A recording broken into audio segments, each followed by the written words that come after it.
Sa nakaraang buhay ko, ako ay isang pambihirang tao. Ngunit ako ay niloko ng aking kasintahang di pa ikakasal at ng banal na anak at nawala ang aking pinakamahalagang buto.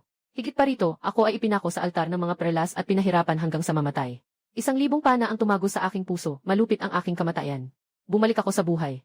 Sa sandaling ako ay papatayin muli. Hindi inaasahan na activate ko ang walang katapusang sistema ng pag-atake sa pinduo-duo. Basta ako ay matamaan. Maaari nitong matrigger ang mekanismo ng walang kapantay na presyo. Kapag mas mapanganib ang pinsalang dulot ng kalaban at mas marami sila, mas magagandang antas at kasanayan ang ibinibigay ng sistema. Mas pambihira ang gantimpala sa katawan. Sa sandaling iyon, isang tinig ng babae, na may halong panunuya at kasiyahan, ay marahang umalinggaw sa aking tenga. Chuxuan, kamusta ka na ngayon? Ikaw mismo ang naghandog sa sarili mong mahal na babae sa Zuxantai. Naalis ang iyong pinakamataas na kaluluwa. Tikman mo ang lahat ng sakit at paghihirap na ito. Hindi ba't napakasarap? Matinding sakit. Sakit na pumapasok sa buto na para bang hinihiwa ang kaluluwa. Bigla akong bumukas ang mata. Biglang napuno ng galit ang mga mata ko. Sa nakikita ko, ay ang pinakamataas na hukuman ng King Yunsek. Ang punong hukuman ng pagpatay. Ang malamig at matibay na bakal na kadena ay mahigpit na nakatali sa aking mga kamay at paa. Ang mga simbolong nakaukit sa mga kadena ay naglalabas ng madilim na liwanag. Nanghihigop ng husto sa natitirang espiritu sa loob ko. At sa harap ko, yung pangakong magpakasaya sa akin hanggang dulo ng walang hanggan. Na nagsasabing magiging magkasintahan magpakailan paman, si Kiru. Sa sandaling ito, nakayakap sa isang lalaki. Sino ang lalaking iyon? Suot ang puting balabal na may gintong sinulid. Mukha ay parang isang perlas. Mukha ay parang isang hari. Ngunit sa mata niya, may nakikita kang malamig na pagtingin na parang isang insekto na binababa sa tingin. Siya nga ang banal na anak ng King Yunsek. Lin Feng. Lin Feng. Napakaraspi ng boses ko. Bawat salita ay sinasabi ko ng labis na hirap. Bakit? Hindi ko maintindihan. Ako, Chuxuan, paboritong disipulo ng punong guro. Sadyang may natatanging kakayahan. Nangunguna sa kabataan ng King Yunsek. Tinaguri ang pambihirang henyo na hindi matatagpuan sa isang siglo. Ako at si Suru ay magkababata. Itinuturing ko siyang kayamanan. Mga yaman mula sa aking pagsasanay. Kalahati ay ginugol sa kanya. Pinilit niyang gawing pinakamagandang babae sa labas na pintuan ang isang karaniwang talento. 3 araw lang ang nakalipas. Sa pinakamahalagang yugto ng aking pag-iisa para maabot ang antas ng hari ng lakas. Pumasok sina Suru at Lin Feng sa aking kuweba. Isang lason sa tagay ng selebrasyon. Ang nagwasak sa aking espiritu. Sila ang 2 taong ito, na nagpapakita ng malapit na pagtrato sa harap ko. Habang ginagambala nila ako ng sobra. At marahas na kinuha ang aking pinakamataas na buto. Nang marinig nila ang aking pagtatanong. Para bang narinig ni Suru ang pinakamakatuwang na biro sa buong mundo. Nakayuko siya sa dibdib ni Lin Feng, nakangiti ng nakakaloko. Sa tingin niya sa akin, puno ng awa at habag. Chuxuan o Chuxuan. Sadyang inosente ka talaga. Akala mo ba talagang gusto kita? Isang taong puro pagsasanay lang ang alam. Ang banal na anak ay paborito ng langit. At walang kapantay na susunod na pinuno ng angkan. Ikaw naman, isa ka lamang sa mga hakbang na bato sa kanyang tagumpay. Ang iyong pinakamataas na buto ay ngayon perpektong pinaghalo sa katawan ng banal na anak. Pakiramdam, talagang napaka-epektibo. Si Lin Fenglu ay may hawak na manipis na baywang ni Qiaoru. Tumingin sa akin mula sa itaas. At mumisi ng malamig. Chu Hoyen, tunay na hindi pangkaraniwan ang iyong supreme bond. Para pasalamatan ka sa malaking regalong ito. Ako mismo ang humingi sa Panginoon ng pagsasama-sama. Ipagkakaloob sa iyo ang pinakamataas na parusa. Para masiyahan ka ng husto. Huwag mo nang nasalamatan ako. Walang hiya. Kayong mga salbahing iyon. Halos pumutok ang aking mga mata. Sinasakal ng galit. Ang mga tanikala ng itim na bakal ay pumutok sa aking lakas. Ngunit ang sumpang mga rune ay mahigpit na pumipigil sa akin. Hindi ko magamit kahit kaunting espiritual na lakas. Ha. Magsalita ka ng malakas. Ngumiti si Suru ng mas mayabang. Kapag mas malakas ang sigaw mo, mas nasasabik ako. Pag namatay ka na, lilipat pa rin ako sa Tiansuan Peak mo. Matutulog sa kama mo. Gagastusin ang iyong mga espiritual na bato. Habang pinapanood si Holy Son Kuya, umakyat sa tuktok ng mundong ito. Sa utos ng matandang nag-iingat ng pagbitay. Isang malaki at matipuno na tagapagbitay ang umiti at lumapit. Dalang niya ang isang malaking parang pinto na may ulo ng demonyo. Kumikislap ang malamlam na liwanag. Punong-puno ng galit. Kapatid na Chuxuan. Huwag mo akong sisihin. Kung may sisihin, sisihin mo ang paglabag mo sa taong hindi dapat galitin. Huwag kang mag-alala. Magaling ang gamit ko ng kutsilyo. Tinitiyak kong iiwan ko sa iyo ang matinding sakit na hindi mo malilimutan. Patingnan mo ng mabuti ang mundong ito. Mataas na itinaas ng tagapagpatay ang kutsilyong pangulo. Itinutok ito sa aking dibdib. At mariing pinagsalpak pababa. Malakas na hangin ang humampas sa mukha. Ang amoy ng kamatayan ay biglang bumalot. Hindi ako kontento. Tumingala ako at sumigaw ng isang desperadong ungol. Muling nabuhay. Hindi ba ako dapat manood lang habang ang mga salarin ay nakakalusot ng walang kaparusahan? Habang ako naman ay mapapahiya at mamamatay dito sa entablado ng kaparusahan. Sa sandaling malapit nang dumampi ang talim sa balat ko. Mekanikal na sintetisadong tunog ng elektron. Biglang umingay sa aking isipan. Nakita na ang host ay tumama ng nakamamatay na suntok. Opisyal nang na-activate ang walang katapusang sistema ng pagbargain. Nagsimula na ang pamamahagi ng newbie gift pack. Tagumpay sa pagbargain. Binabati ang host sa pagkakaroon ng 100% na pambihirang kakayahang hindi masaktan. Tagumpay sa pagbargain. Binabati ang host sa pagkakaroon ng walang kapantay na katawan ng Diyos. Katawang espada ng kaguluhan. Matagumpay na nakipagbargain. Binabati ang host sa pagbabalik ng kanyang lakas sa rurok na estado. Ang patalim ng multo ay walang hadlang na tumago sa aking katawan. Ngunit, ang inaasahang matinding sakit ay hindi dumating. Agad-agad, isang malakas na puwersa ang nagising sa loob ng aking katawan. Ang supremong buto na kinuha ay tila naging walang halaga sa sandaling ito. Dahil sa isang mas sinauna, mas mapang-aping, mas walang kapantay na puwersa. Ang muling bumubuo sa aking mga braso at mga buto. Natunga nga ang tagapatay. Pakiramdam niya na ang kanyang kutsilyo ay parang tumama sa isang Diyos na bakal ng kaguluhan. Hindi lamang ito nagdulot ng anumang pinsala, kundi naging sanhi pa ng pamamanhid sa kanyang palad. Si Kiaro at Lin Feng sa ilalim ng entablado ay parehong nagulat. Anong nangyayari? Palakasin mo pa. Dakpin mo siya. Sigaw ni Suru ng matinis. Hinugot ng tagapatay ang malaking itak. Muling ginamit ang buong lakas ng katawan. Sumigaw at muling pumutol ng isang hiwa. Sa sandaling iyon, dahan-dahan kong itinaas ang aking ulo. Ang aking mga mata ay hindi na puno ng kawalan ng pag-asa at pagtanggi, kundi isang malamig na pagtingin. Isang ganap na kalmado na nakikita ang buhay at kamatayan at tinatanaw ang lahat bilang mga hayop lamang. Ganito lang kalakas. Bumuka ako ng dahan-dahan. At agad na sumilay ang isang nakakatakot na ngiti sa aking labi. Ikaw, sa sandaling bumagsak ang aking boses. Ang mga bakal na tanikala na nakatali sa akin ay unti-unting nagkabasag, na sapat upang ikulong ang isang makapangyarihang mandirigma. Parang nakatagpo ng kalabang likas. Bigla ang nawasak. Nagulat ang buong lugar. Ang manlilikhang sugat ay natakot ng husto. Bumaling at gustong tumakbo. Ngunit huli na. Nagalaw na ako. Simpleng itinaas ko lang ang aking kanang kamay. Ang likurang tumatakbo palayo sa executioner. Isang palad na tinapik sa hangin. Walang nakagugulat na alon ng espiritu. Walang makinang na epekto ng martial arts. Isang simpleng palad lang. Boom! Isang malabong tunog. Ang lalaking may taas na siyam na talampakan. Biglang napalipad kasama ang helmet. Malakas na nahulog sa templo ng pagpatay. Wala nang ingay. Isang palad. Patay agad. Sa buong lugar ng parusa. Parang kamatayan na ang katahimikan. Para bang lahat ay na-stuck sa isang spell. Nakatingin ka na walang malay habang dahan-dahan akong tumatayo mula sa patayan. Hinarap ko ang sikat ng araw. Naglalabas ng nakakatakot na intensyon na pumatay. Nakatigil ang mayabang ng ngiti sa mukha ni Suru. Puno ng takot at hindi makapaniwala ang kanyang mga mata. Hindi possible. Malinaw na nasira na ang iyong Supreme Bone. Paano mo nagawang tanggalin ang locking immortal chain? Paano ka pa kaya merong kakayahan? Hindi ko siya sinagot. Tumingin lang ako pataas. Tumingin sa mga tao na nagkakagulo. Tumpak na tinutukan si Suru at si Lin Feng sa tabi niya. Pagkatapos nyon, muling bumuka ang aking mga labi ng bahagya. Sabay na nagsalita ng malinaw. Kayo na ang susunod. Pangalagaan ang banal na anak. Pangalagaan si Sister Suru. Matapos ang panandali ang katahimikan ng kamatayan. Ang matinis na sigaw ni Suru ay sumira sa katahimikan ng lugar ng parusa. Siya ay demonyo. Pinatay niya ang tagapagparusa. Bantay sa lugar ng parusa. Halikayo na. Patayin siya dito mismo. Itinuro niya ako. Ang boses niya ay nanginginig sa takot. Sa kanyang utos, ang mga bantay na nakatalaga sa paligid ng parusan ay sa wakas ay tumugon. Klang! Ang tunog ng mga mahahabang espada na hinugot mula sa mga shift ay nagsanib. Ilang dosenang mga gwardiya na may antas ng lakas bilang mga mandirigmang may kasanayan ang bumuo ng isang pormasyong pandigma. Dala ang matinding puot ay pinalilibutan nila ako. Bilang paghihiganti para kay tagapangasiwali.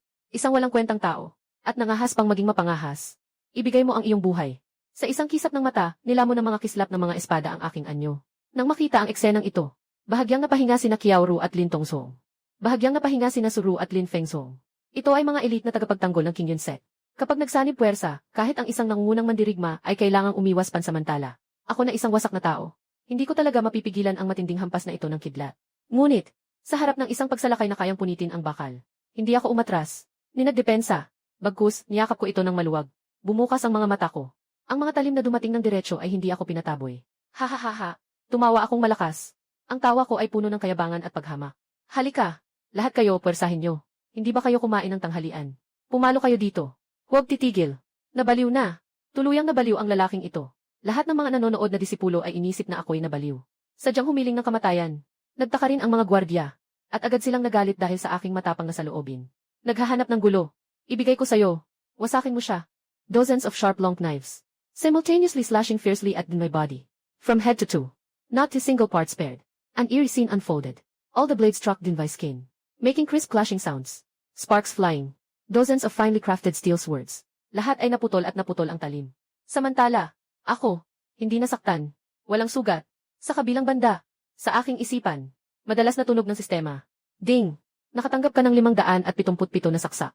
Nakatanggap ka ng 7,571 na saksak. Na-trigger ang mode ng pakikipagbargain ng bansa. Matagumpay ang pakikipagbargain. Binabati ka, host, nakakuha ka ng 10 taon ng pagsasanay. Matagumpay ang pakikipagpalitan. Binabati kita, nakuha mo ang suan na antas na kilos ng katawan. Dragon Elephant Microstep. Ding! Matagumpay ang pakikipagpalitan. Binabati kita, nadagdagan ang iyong lakas ng positibo 1-0. Ding! Matagumpay ang pakikipagpalitan. Binabati kita, host, sa pagtaas ng iyong katawan ng positibo 1-0. Bang! Isang enerhiya na mas malakas ng ilang beses kaysa dati. Sumabog mula sa aking katawan. Dati ay nakabalik lang sa tuktok ng antas ng Wushen. Sa tulong ng 10 taon ng pagsasanay, napabilis nitong mapalaya ang balakid. Antas ng Wuling. Antas ng Guzong. Simula sa unang antas ng Wanggu. Hanggang sa rurok ng Wanggu. Dahan-dahan itong huminto. Ang nakakatakot na presyon ay agad na bumalot sa buong lugar ng parusa. Ang mga gwardiya na umaatake sa akin ay hindi makatatayo. Na may maputlang mukha. At isa-isa silang bumagsak. Ang mga disipulo na nanonood ay napipilitang umatras. Wu! Tuktok ng hari ng Gu. Paano ito posible? Nanginig ang tagapamahalang tagapagpugot ng ulo. Nawala ang kalmadong ekspresyon sa mukha ni Lin Feng. Pinalitan ito ng mabigat na pag-aalala at pag-iingat. Si Suru ay labis na natakot hanggang nawala ng kulay ang mukha. Nag-alimpuyo ang katawan niya. Sa gitna ng takot at pagkabigla ng lahat, dahan-dahan kong binuksan ang mga mata. Nararamdaman ang rumaragasa at malakas na kapangyarihan sa loob ng katawan. Pakiramdam ko ay kakaibang ginhawa. Ang katawan ng Chao Zhao. Talagang makapangyarihan. Ito ay ang Dragon Elephant Microstep. Automatikong naunawaan na rin. Sa isang iglap ng aking isip, naging mabilis ang aking mga paa. Nag-iwan ng anino ang aking katawan sa lugar. Nang muling makita ng lahat ang aking anyo. Parang multo na akong lumitaw sa harap ni Suru. Napakabilis. Kasing bilis na kahit si Lin Feng na nasa antas ng hari ng laban ay. Nakapagpasigaw lang ako ng isang beses. Mag-ingat ka. Nagulat si Suru. Gusto niyang sumigaw. Gusto niyang umatras. Pero ang katawan niya ay sobrang tigas, hindi makagalaw. Hindi mo ba sinabi na mas malakas ang pagmamaktol ko? Mas excited ka na ba? Maingat kong binubulong sa taingan niya. Bigyan kita ng pagkakataon. Sigaw ka. Bakit hindi ka na sumisigaw? Bago pa man matapos ang salita. Isang malinaw at matinis na sampal na tunog. Umalinggaw sa buong lugar. Pinalo ko siya sa likod ng kamay. Na walang awa, matinding tumama sa mukha ni Fenru. Parang isang saranggola na naputulan ng sinulid. Na sa isang palo ay umiikot sa kanyang lugar.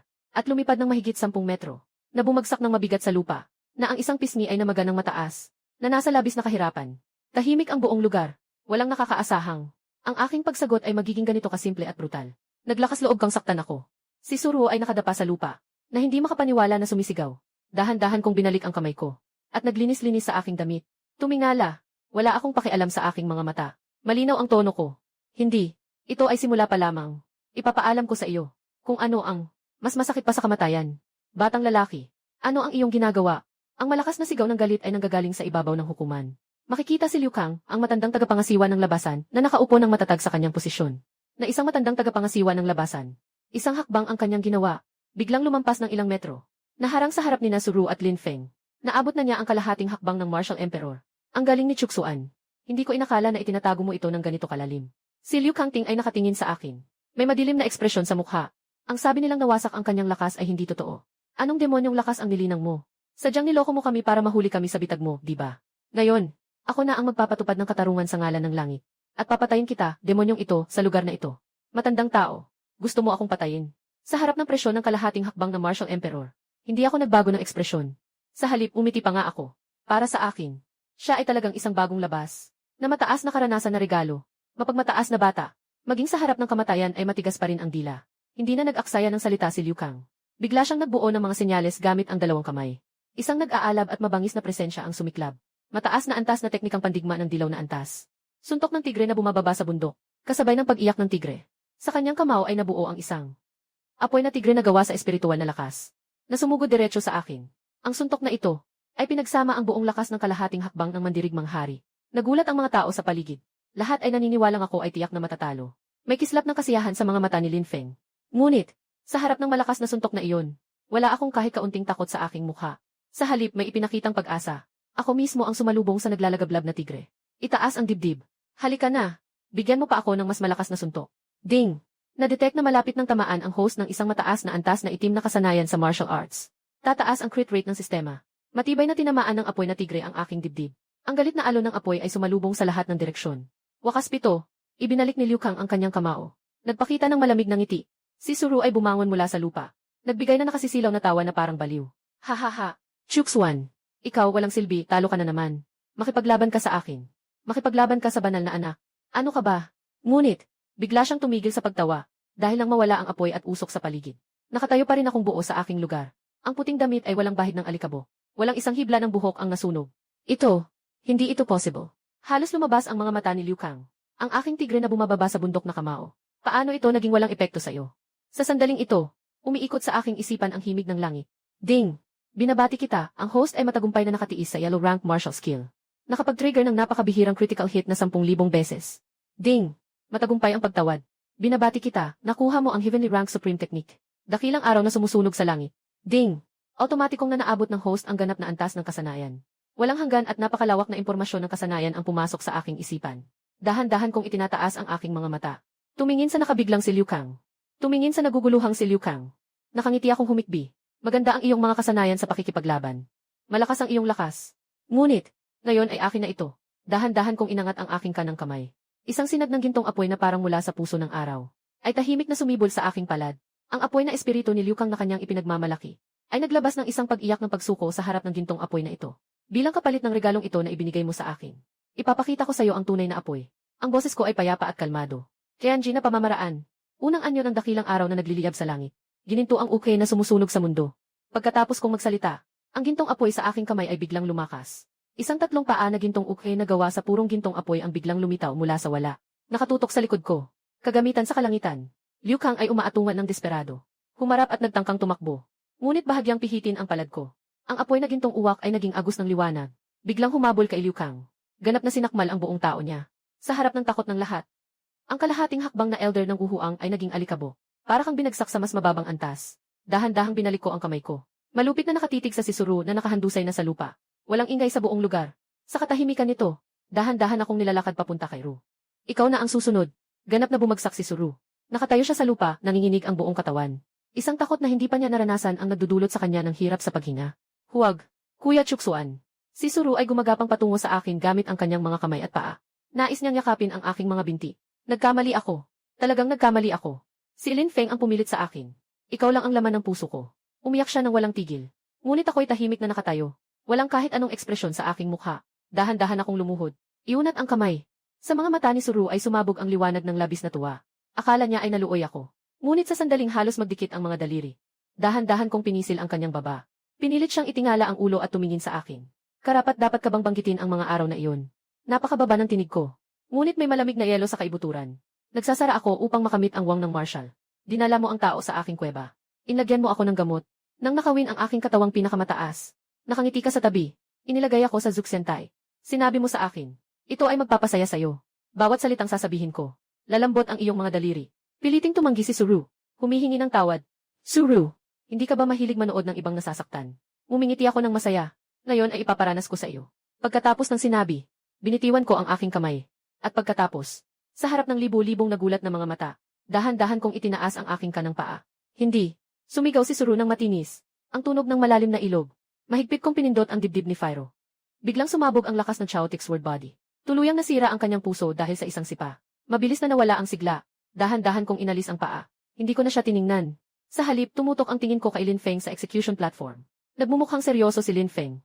Chuksuan, ngayon mo palang ginawa ang pag-atake ng publiko. Nakasala ka na ng husto. Sa langit at lupa, wala nang lugar para sa'yo. Ganito ba? Ngumiti ako ng mahina. Puno ng pang-uyam. Maghintay ka. Mabilis lang. Pupunta ako sa iyong banal na tuktok. At tatalunin ka. Hanggang ngayon, tumingin ako sa paligid. Tinitingnan ang mga tahimik na disipulo ng panlabas na pinto. Naramdaman ninyo na walang lasa. Ang lugar na ito, masyadong maliit. Humugot ako ng hininga. Ang presyon ng kapangyarihan ng Wanggu ay walang pag-aalinlangan na pinakawalan. Lumiko ako, patungo sa direksyon ng panloob na pintuan. Doon ay may isang espiritual na malaking hanay na naghihiwalay sa loob at labas ng pintuan. Itataas ko ang kanang kamay ko, at itinuturo na parang espada. Ang lakas ng makapangyarihang, purong Chaotix Word Body na nagbubulwak sa loob niya. Bukas, ng isang mababang sigaw, at isang daliri na nakaturo sa langit. Isang malutong na ingay. Ang malaking hadlang na nagbabantay sa labas ng Kingyun Sect ng daan-daang taon, ay napasira ng isang banayad kong pagtapik lang. At lumitaw ang isang malaking bitak na ilang dekada ang haba. Isang hakbang ang ginawa ko, at tinawid ko ang bitak. Opisyal akong pumasok sa loob ng Kingyun Sect. Loob na pintuan. Mas mataas ang konsentrasyon ng espiritual na enerhiya kaysa sa labas. Mga bundok na mailunti ang mga taluktok. Sa bawat dako ay may nakatagong diwa ng kataasan. Ang aking pagdating ay nagwasak sa katahimikan dito. Sino ka? Ilang sinag ng liwanag ang lumipad. Ilang disipulo ng panloob na pintuan ang pumalibot sa akin. Sila'y mayayabang ang anyo. Punong-puno ng paghamak ang kanilang mga mata.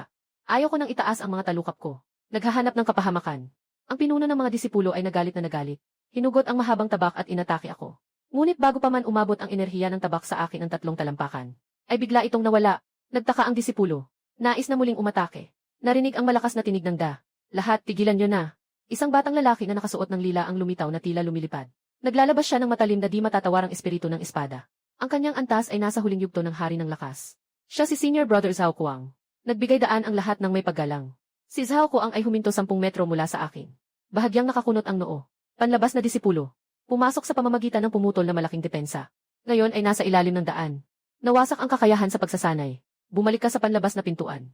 Pwede kong baliwalain ito. Talunan. Hindi ko pinapansin ang kanyang mga salita. Tanging nararamdaman ko lang ang bagong lakas na sumisibol. Hindi ko pinapansin ang kanyang mga salita. Tanging nararamdaman ko lang ang bagong lakas na sumisibol. Chaotic na katawan. Chaotic na katawan ng espada. Hindi matalo ng kahit anong pamamaraan. Hindi ko lang alam kung gaano kalakas ang depensa nito. Ang aking walang pakialam na itsura ay lubos na nagalit kay Zhao Kuang. Nagsasalita ako sa'yo. Bingi ka ba? Sumigaw siya ng malakas. Ang mahabang espada ay lumabas ng kalahating pulgada mula sa kanyang baluti. Isang nakakatakot na presyon ng espada ang agad na tumutok sa akin. Ang mga disipulo sa paligid ay natakot at umatras. Ngunit hindi ako umatras. Hindi ako natakot kahit kaunti. Sa halip, ilang hakbang akong lumakad pa. Aktibong lumapit kay Zhao Kuang. Sobrang lapit na namin nakitang-kita ko ang balahibo sa mukha niya. Napakatindi. Tinitingnan ko siya ng may interes. Bumigkas si Zhao Kuang ng malamig na hininga. Isang tabak lang ang kailangan. Naging maliwanag ang mata ko. Malakas ang espiritu ng espada. Tumingin ako sa sarili ko. Umiti ako sa kanya. Halika. Hugutin ang espada. Saksakin dito. Huwag mong itama ang saksak. Tama. Tandaan mong gamitin ang pinakamalakas mong galaw. Ibigay mo ang lahat ng iyong lakas. Huwag talagang. Pababayaan mo akong mabigo. Naging tahimik ang karamihan.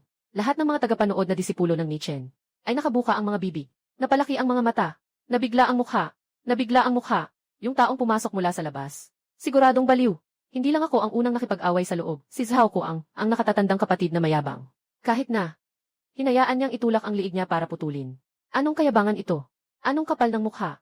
Anong? Walang takot sa kamatayan. Nabigla rin si Zhao Kuang. Ilang taon na siyang nangingibabaw sa loob. Nakalaban na ang napakaraming kalaban. At nakakita na ng iba't ibang uri ng mga baliw. Pero tulad ko na sobrang kakaiba. Ito talaga ang unang beses na nakita niya. Pagkapahiya. Ito ay hayagang pagkapahiya. Mas masakit kaysa sa anumang malupit na salita. Hanapin. Mamatay. Mukha ni Zhao Kuang. Biglang naging kulay lechon. Galit na galit ang ulo. Pakiramdam niya ay labis siyang nilapastangan. Isang malinaw na tunog ng espada ang umalinggaw sa langit. Ang lumang espada sa likod ni Zhao Kuang. Sa wakas ay ganap na naputol ang tangkay. Naging isang nakamamanghang agila. At bumagsak sa kanyang kamay. Sa ibabaw ng espada, nag-ikot ang kidlat. Nagmumula ito ng nakakatakot na ingay na parang kumikiskis. Isang nakasisirang na enerhiya. Biglang kumalat. Naku, ito ang nakasisilaw na kidlat ng espiritu ni Senior Brother Zhao Kuang. Talagang seryoso na siya. Ang amoy na ito, nakakatakot talaga. Tapos na ang panlabas na disipulo. Magbabayad siya sa kanyang kayabangan. Ng buhay niya. Nangangatog ang mga tao sa takot, umatras muli. Takot na maapektuhan ng naglalakihang kulog at enerhiya. Magaling. Matagumpay mong naiinis ako. Zhao Kuang nakakagulat na espada. Nagmumura ang mata na nakatitig ng malapit sa akin. Umangat-ngat sa ngipin at nagsalita. Kung gusto mong mamatay ng ganito, ako na ang bahala sa'yo. Tanggapin mo ang atake ko. Ang aking likha ang mataas na uri ng teknik na zuan. Kidlat na espada na hiwalay. Sa sandaling bumagsak ang salita, kumilos si Zhao Kuang. Parang ang buong katawan niya ay naging isa sa espadang kidlat na hawak niya. Nagtransforma siya sa isang makapal na lilang kidlat na pumuputol sa kalangitan. Sa bilis na lampas pa sa limitasyon ng paningin. Patungo sa aking leg. Biglang putol. Sa isang saksak, pinagsama-sama nito ang buong espiritu ng kanyang huling yugto bilang warlord. Nakapaloob dito ang kanyang buong pag-unawa sa daan ng espada. Ang saksak na ito, kaya nitong bumutas ng bundok at putulin ang agos ng ilog. Mapatay ang sinumang kalaban sa parehong antas. Parang nakita na niya. Ang ulo ko ay biglang tumayo. Isang malungkot na tanawin ng dugo na umaagos na parang bukal. Isang malungkot na tanawin ng dugo na umaagos na parang bukal. Ngunit, sa harap ng isang pambihirang espada na ito, nakatayo pa rin ako sa lugar ko. Hindi gumagalaw. Hindi pa nga ako kumurap kahit isang beses. Isang mapanuksong ngiti ang nakalagay sa mukha. Hindi nagbago kahit kaunti. Bumagsak. Isang lilang kidlat na espada. Matibay na tumama. 100% tama. Sa leg ko tumama. Isang nakakatakot na bagyong kidlat ang sumabog sa lugar. Ang nakasisilaw na kidlat ay nagpasilaw sa lahat. Ng kanilang mga mata, ang matinding enerhiya at puwersa ng pagsabog ay nagdulot ng malalim na hukay sa matigas na sahig na bato, na umaabot ng ilang metro ang lalim. Usok at alikabok ay nagkalat. Ang elektrikal na ahas ay sumasayaw ng walang tigil. Tapos, si Zhao Kuang ay may hawak na mahabang espada, na humihingal habang nakatayo sa kanyang lugar, na may nakasimangot na mukha, na matigas na tinanggap ang kanyang espada. Kahit na ang isang makapangyarihang emperador ay tiyak na masasaktan, itong walang kaalam-alam na hangal. Ngayon ay malamang na hindi na makakakuha ng kahit isang buo. Wala nang makitang mga buto, no. Ganito ang nangyari sa akin dahil sa pagtuligsa. Napailing si Zhao Kuang. Maghanda ng magbitiw ng espada. Pero sa sandaling iyon, isang malumanay na tinig, mula sa usok na nakapalibot, ay malinaw na narinig mula doon. Medyo malakas ang power. Pero medyo Parang guwa siya. Napalingon si Zhao na parang nagulat. Agad niyang tiningala at tumingin sa unahan. Naglaho na ang usok at alikabo. Isang anino. Nananatiling matatag na nakatayo parang punong pin sa lugar. Ako nga. Ako. Walang sugat. Huwag mong sabihing nagbago na ang isip ko. Kahit na ang puting balat sa aking lid, ay walang kahit na kaunting bakas. Ang kidlat na kayang putulin ang mga bundok. Parang kin-scratch lang ako. Paano ito posible? Halos pumutok ang mga mata ni Zhao Kuang. Hindi siya makapaniwala sa lahat ng kanyang nakita. Ang kanyang pinakamalakas na atake ay talagang walang bisa. At sa sandaling ito, nasa isip ko, isang inaasahang himig mula sa langit. Sa wakas ay umabot na. Ikaw ay inatake ng mataas na antas ng espada na may katangian ng kidlat, na nag-trigger ng 10,000 beses na bihirang critical na hit. Tagumpay sa pakikipagbargain. Binabati ang host sa pagkakaroon ng Diyos na antas ng walang kapantay na isip. Nanity's Divine Thunder Summon. Ding! Automatikong naipagsanay ng puso ang may-ari hanggang sa ganap na kasakdalan. Bumagsak. Isang pinakamataas na batas tungkol sa kidlat at kulob. Pinakamataas na lihim ng pagkontrol sa kaparusahan ng langit at lupa. Biglang bumuhos sa kailaliman ng aking isipan. Nararamdaman ko, parang ako ay naging Diyos ng kidlat na nagdadala ng mainit na kaparusahan. Maganda ang iyong espada. Maganda rin ang iyong paraan ng kulob. Dahan-dahan kong itinaas ang ulo ko. Tumingin sa si Zhao ko ang natuluyang nakatungo. Umisi ng mapanlait. Bilang pasasalamat, ipapakita ko rin sa'yo kung ano ang tunay na kulob. Dahan-dahan kong itinaas ang aking kanang index finger. Sa tuktok nito, walang malakas na alon ng enerhiya. Walang makukulay na kidlat. Ngunit, sa buong langit, sa pagkakataong ito, biglang naging madilim ito. Nagtipon ang madilim na ulap. Sobrang dilim at parang kakainin na nito ang langit. Parang babagsak na ang buong mundo. Sa malalim na bahagi ng madilim na ulap, may mga gintong kidlat na mas makapal pa sa mga bundok. Nagliliyab at umaatungal. Naglalabas ng lakas na kayang wasakin ang buong mundo. Ano iyon? Parusa mula sa langit. Ito ay parusa mula sa langit. Lahat ng mga disipulo sa loob ng pinto ay natakot na natumba sa lupa. Parang patay na ang mukha. Sa ilalim ng puwersa ng langit na ito, hindi na nila maipon ang kahit isang salitang pagtutol. Si Zhao ko ang panga ay takot at nawala ng malay. Ang kanyang espada na parang kulog sa tupa. Sa sandaling ito, naglalabas ng labis na pag-iyak. Ang liwanag ng espada ay kumikislap at nawawala. Parang anumang oras ay mababasag. Ang kanyang ipinagmamalaking kapangyarihan ng kidlat. Sa harap ng 9 na araw na kidlat, napakaliit na parang isang alikabo. Hindi. Si Zhao Kuang ay naglabas ng sigaw ng kawalang pag-asa. Paglingon ay gustong tumakas. Ang aking daliri, dahan-dahang itinuturo pababa. Boom! Isang gintong kidlat ng Diyos. Mula sa langit ay biglang bumagsak. Parang sandata ng Diyos. Biglang tumago sa katawan ni Zhao Kuang. Walang sigaw. Walang pakikibaka. Sa ilalim ng takot at pagkabahala ng libu-libong disipulo ng loob. Ang walang kapantay, ang pinakamahusay sa loob na disipulo na si Zhao Kuang. Kasama ang kanyang espiritual na espada, ay biglang nawasak. Sa ilalim ng gintong kidlat na ito, naging usok na walang laman. Walang natira. Dahan-dahan kong binawi ang aking daliri. Ang mga ulap sa langit ay unti-unting nawala. Muling sumikat ang araw. Parang ang lahat kanina ay isang ilusyon lamang. Tumingin ako sa paligid sa mga disipulo ng panloob na pintuan na natulala. Itinoon ang tingin sa pinakaloob ng panloob na pintuan. Ang bundok na napapalibutan ng ulap at pinakamataas. Iyon ang banal na anak ng King Yunsek. Tirahan ni Lin Feng. Bundok ng banal na anak. Ang aking boses ay kumakalat sa loob. Lin Feng, lumabas ka na at magpasakop. Kasabay ng lakas ng spirit mula sa tuktok ng warlord, kumakalat ito. Sa bawat sulok ng ikapitong pinto. Dahil sa napakalakas na sigaw na ito. Maraming mga disipulo sa loob ng mga kuweba ang nagalit at nag-init ang dugo. Sila ay nagmadaling lumabas. Sobrang tapang. Bumanggit pa ng pangalan ng banal na anak. At pinapapunta siya rito para mamatay. Nabaliw na. Siguradong isa sa mga disipulo ang naligaw ng landas. Nawala na ang bait. Isang-isa ang mga anino ay dumaan sa hangin. Nang makita nila ang tanawin sa lugar, lahat ay nagulat at namangha. Sa palasyo na puno ng gulo, nakahiga ng paikot-ikot ang mga nahimatay at patay na mga disipulo ng panloob na pintuan. At may mga itim na marka ng tao na nasunog dahil sa matinding init. At ang isang nakasuot ng uniforme ng disipulo ng panlabas na pintuan. Isang anino na nakatayo sa gitna ng plaza, ay naging focus ng lahat ng mga mata. Ngunit, hindi lumitaw si Lin Feng. Sa kalangitan, narinig ang mabilis at maayos na tunog ng paglipad. Swoosh! Daang tao na nakasuot ng pare-parehong itim na kasuotan. Isang larawan na may gintong matulis na palakol ang borda sa dibdib. Mabilis na dumagsa mula sa loob ng pintuan. Sa isang kisap mata, napalibutan ang aming bansa, at naharangan ang lahat ng daan pa uwi. Ang mga taong ito, ay may seryosong mga mukha, at matalim ang aura. Ang pinakamababang antas ng pagsasanay ay nasa antas ng mandirigmang sugo. Naglalabas sila ng matinding amoy ng dugo. Ang mga dumating ay ang pulis ng panloob na pintuan. Ang namumuno, isang kalagitnaang lalaki na may mukha ng hugis parihaba, hawak ang mabigat na mahabang tabak na pamatay kabayo. Mahigpit niyang tinitingnan ako. Ang pangalan niya ay Zhang Tao, ang kapitan ng pulis ng panloob na pintuan. Ang kanyang antas ay nasa huling yugto ng mandirigmang hari. Chuxuan. Walang damdamin ang boses ni Zhang Tao. Ikaw ay nagtanong tungkol sa loob. Pumatay ng kapwa disipulo si Zhao Kuang. Kasalanan. Paghamak sa banal na anak. Walang galang na pananalita. Ikalawang kasalanan. Pagpatay sa mga inosente. Nagdulot ng malubhang pinsala at pagkahimatay sa 12 ng mga disipulo sa loob ng pintuan. Ikatlong kasalanan. Pinagsamang parusa para sa tatlong kasalanan. Ayon sa alituntunin ng samahan, dapat siyang patayin sa lugar. Ang kaluluwa at isipan ay dapat mapawi. Pagkatapos ng mga salitang iyon, itinaas niya ang mahabang talim, diretso sa akin. Nang makita ng mga disipulo sa loob ng pintuan ang mga tagapagpatupad, lahat sila ay huminga ng maluwag, at nang tumingin sa akin, sabay-sabay silang umisi ng malamig. Lahat ng tagapagpatupad ay dumating na. Walang takas ang batang ito. Si Senior Zhang Tao ay isang matindi. Mahigit 10 mahuhusay na gumagamit ng madilim na kapangyarihan ang namatay sa kanyang mga kamay. Hintayin mo lang. Ihuhulog siya sa gulo. Sa harap ng daan-daang elite ng enforcement team. Nakapangulila ako. Nilinis ko ang aking tainga. Nagsalita ako ng isang hikbi. Tapos na ako magsalita. Nakangiti si Zhang Tao nang nakasimangot. Malapit nang mamatay. Pero nagmamalaki pa rin. Hindi ba? Inikot ko ang aking daliri. Ang ibig kong sabihin ay, ang bilis niyo masyado. Mula nang magsalita ako hanggang ngayon. Tama lang na lumipas ng mahigit 1 minuto. Bago kayo nakarating. Kung sakaling umatake ang kaaway. Tapos na ang lahat. May mga tao. Kaya ipinadala lang kayo. Tumingin ako sa paligid. At puno ng pagkadismaya ang aking mukha. Pagtatayo ng sunog na espada ng langit. Mukha ni Zhang Tao ay maputla. Sumigaw ng malakas. Mataas na itinaas ang kanyang longsword. Lumuni. Sa daang katao ng mga disiplinang tagapagpatupad ay kumilos. Nagbago ang kanilang mga anyo. Mabilis na pumwesto sa iba't ibang direksyon. Ang lakas ng bawat tao ay nakakonekta sa pamamagitan ng kanilang mahiwagang hakbang sa ilalim ng kanilang mga paa. Sa isang napakagandang paraan. Sa isang iglap, biglang sumambulat ang nakakatakot na galaw ng espada. Na nagdudulot ng pag-alo ng espiritu sa kalawakan sa loob ng 1 metro.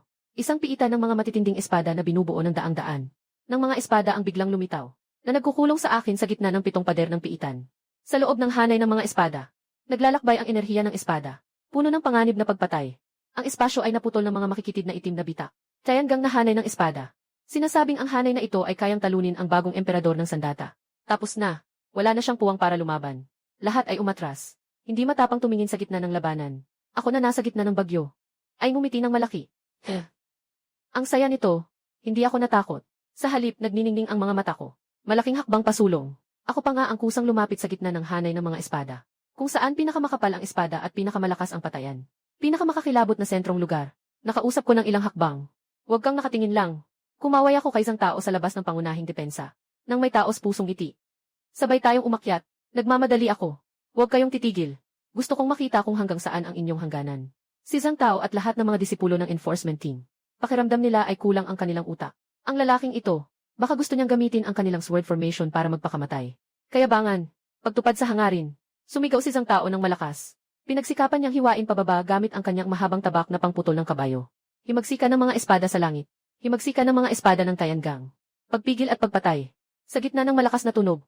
Isang utos. Sa pangunahing bahagi ng espada. Libu-libong mga nakakatakot na enerhiya na kayang punitin ang bakal. Sa parehong oras. Mula sa lahat ng panig. Sa 360 degree na walang patid na palibot. Patungo sa aking katawan. Nang walang tigil na pumuputol palabas. Sis. Nakakairitang tunog ng pagputol na umaalingaw-ngaw. Siksik na parang malakas na ulan na bumabagsak sa bakal na kortina. Ang sentro ng hanay ay nalunod sa puting liwanag ng mga espada. Galit na enerhiya. Kiniskis pati ang makapal na patong sa lupa. Mga walang alam sa kamatayan. Ngayon ay naging parang pulbos na lang ang laman. Si Zhang Tao, ang pangunahing host, may ngiti sa kanyang mukha, puno ng kasiyahan. Kahit ang mga martial emperor ay mahulog sa Tiangang sword array. Mapapahamak ng buhay. Tumatawa si Zhang Tao. Palakasin pa ang enerhiya. Huwag tumigil. Durugin siya hanggang maging abo. Huwag iwan ang kanyang kaluluwa. Sigaw ni Zhang Tao ng galit. Ibinuhos niya ng todo ang espiritu sa loob ng palasyo ng digmaan. Ang mahigit 100 mga disipulo ng hukbong mahika ay nagingit-ngit din. Ginagamit ang lahat ng lakas para paandarin ang hanay ng mga espada. Oras. Dumadaan ng paisa-1 segundo. Kwarto. 2 kwarto. Kalahating oras.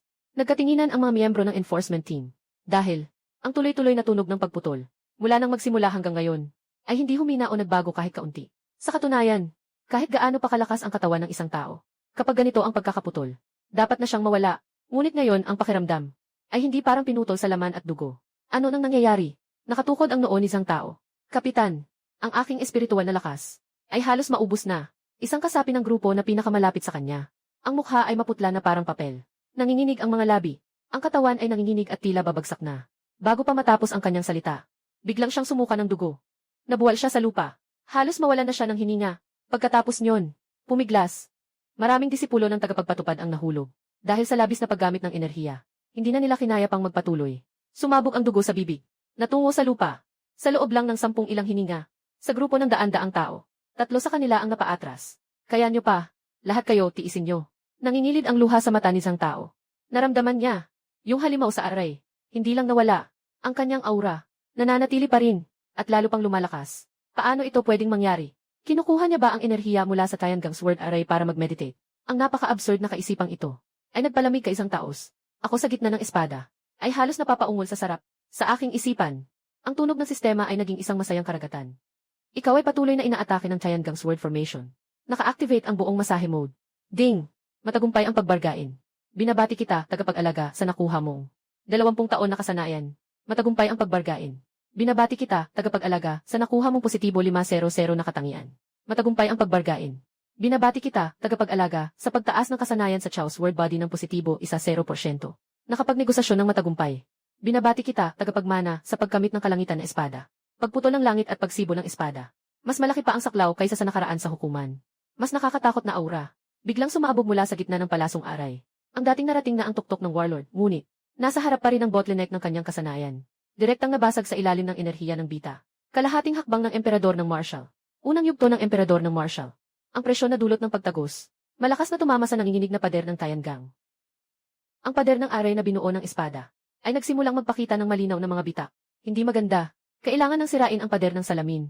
Nagpuputok sa takot si Zhang Tao. Nais niyang umatras. Ngunit huli na siya. Naririnig lang ang isang malakas na hiyaw mula sa gitna ng espada. Isang matinding hiyaw na nakapagpapasaya. Kasiyahan. Agad pagkatapos. Isang kamay na nakabalot sa kaguluhan. Mula sa maputing liwanag, ay dahan-dahang. Lumalabas na may hindi maiiwasang lakas. At iniunat. Pagkatapos, ng isang banayad na pagkakahawak. Isang malakas na tunog. Nagtitipon ang daan-daang mandirigma mula sa mga uzong at uwang ng lalawigan. Na sinasabing kayang patayin ang uhuang gamit ang Tiangong na hanay ng mga espada. Bigla itong bumagsak. Libu-libong enerhiya ng espada ang bumaliktad. Ah! Isang matinding sigaw ng kirot ang umalinggaw sa kalangitan. Lahat ng mga tagapangalaga na nakatayo pa. Kabilang na si Zhang Tao, ang kapitan ng pangkat. Sa ilalim ng mapaminsalang enerhiya, hindi man lang nakapag-ungol. Ang katawan ay nahati sa sariling galit, naging ulap ng dugo. Nawala sa hangin. Buhos ng dugo. Nang lahat ay humupa. Ang aking anyo ay muling lumitaw sa harap ng lahat. Nag-ehersisyo ako ng kaunti. Ang buong katawan ko ay naglabas ng tunog na parang pagsabog. May ekspresyon sa mukha ko na parang hindi pa sapat. Ayos lang, ayos lang. Maganda ang buong katawan na masahe na serbisyo. Kaya lang, medyo mahina ang lakas ng therapist. Medyo kulang sa tibay. Pinuri ko ito ng may kababaang loob. Parang hindi lang kamakailan ay nagdaan tayo sa isang laban ng buhay at kamatayan. Kundi nag-enjoy lang sa isang ordinaryong masahe. Tahimik ang buong lugar. Lahat ng mga disipulo sa loob ng pintuan ay tuluyan ng nanlumo. Ang kanilang pananaw sa mundo. Ngayong araw, ay binago ng lalaking ito mula sa labas ng pintuan. Paulit-ulit. Pinipisil sa lupa. Paulit-ulit dinudurog. Pagkatapos ay pinagsasama muli. At muling dinudurog. Sa sandaling iyon, isang takot na lagpas sa lahat ng dati. Mula sa pinakalalim ng loob ng pintuan, mula sa direksyon ng hukuman ng mga tagapagpatupad ng batas, bumaba. Anong salot ka? Nangahas kang maghasik ng gulo sa kinyonsek ko. Matandang tinig, ngunit puno ng nagangalit na kulog. Sa simpleng pagdinig ng tinig, lahat ng mga disipulo na nasa ilalim ng antas ng Martial King ay sabay-sabay na lumuhod sa lupa. Dugo ang lumalabas sa kanilang 7 butas. Nakasuot ng itim na gintong balabal si Dao. Lahat ng buhok ay puti na. Matanda na may matatag na mukha. Hinahati ang kawalan. Naglakad palabas. Lumitaw sa ibabaw ng plaza. Nakatitig sa lahat ng nasa ibaba. Malupit ang tingin. Kalagayan ng haring militar. Tunay na malakas na haring militar. Siya ang pinuno ng tanggapan ng batas. Matandang tagapayo ang Yuan. Diyos ko, kahit ang matandang iyon ay naantig na. Ang mga naiwang disipulo ay nagsalita na parang nakaligtas sa sakuna. Ang tingin ni Wang Yuan ay sa huli ay napunta sa akin. Sa mga malabong matang iyon ay kitang-kita ang pumatay na intensyon. Pinatay niya ang 100 disipulo ng aking unit ng batas. Sinira ang malaking depensa ng aming sekta. Karapat dapat siyang mamatay ng maramihan. Nasa mataas siyang posisyon. Parang isang Diyos. Direktang hinatulan ako ng kamatayan. Ngunit, itinaas ko ang aking ulo. Tumingin sa matandang mapagmataas na ito. At ngumiti. Wang Yuan, matandang aso. Matagal na hindi nagkita. Ang mga kamay mo. Noong araw ay nakilahok ka rin sa paghukay ng aking pinakamataas na buto, di ba? Ngayon, tama lang. Kasama na ang interes. Ipinalik ko na ang lahat. Ang aking boses ay kumalat sa tahimik na plaza. Ang pinakabanal na buto ng anak ng banal. Ang pangalawang matanda ni Wang Yuan.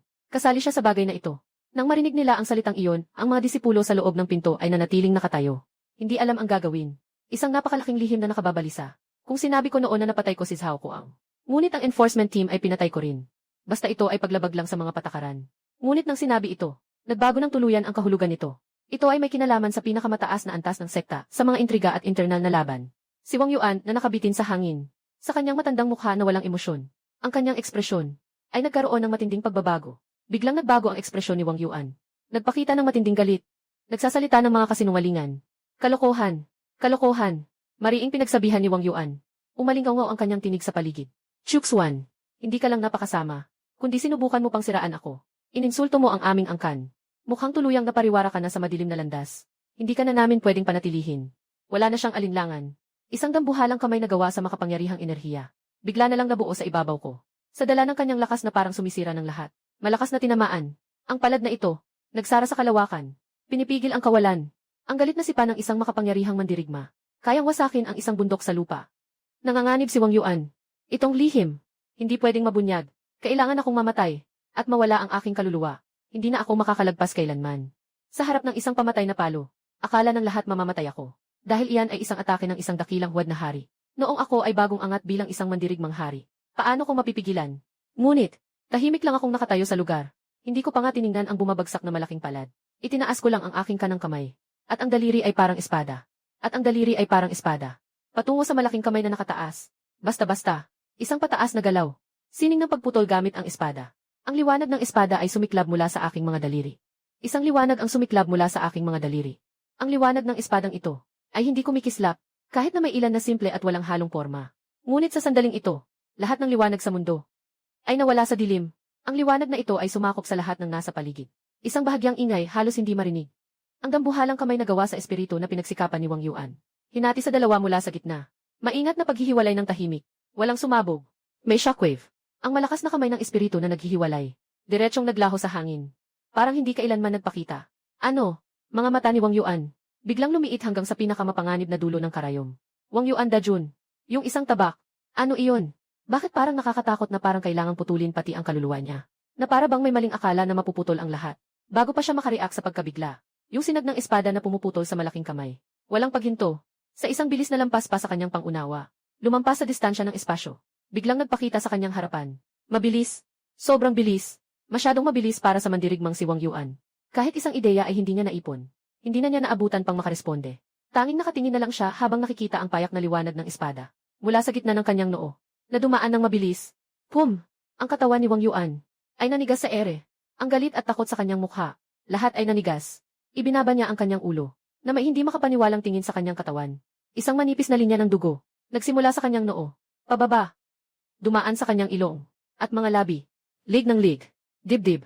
Diretsyong umaabot sa ilalim ng tiyan. Pagkatapos, ang kanyang katawan ay maayos na nahati sa gitna. Dugo at mga laman loob. Biglang ibinuhos ang langit. Isang makapangyarihang emperador ng martial arts. Pangulo ng batas ng King Yunzong. Ganito na lang. Nawala sa isang espada. Sa isang iglap, kahit ang kaluluwa, ay nawasak ng walang kapantay na diwa ng espada sa liwanag ng espada. Lubos na pagpaslang. Ganap na pagkalipol.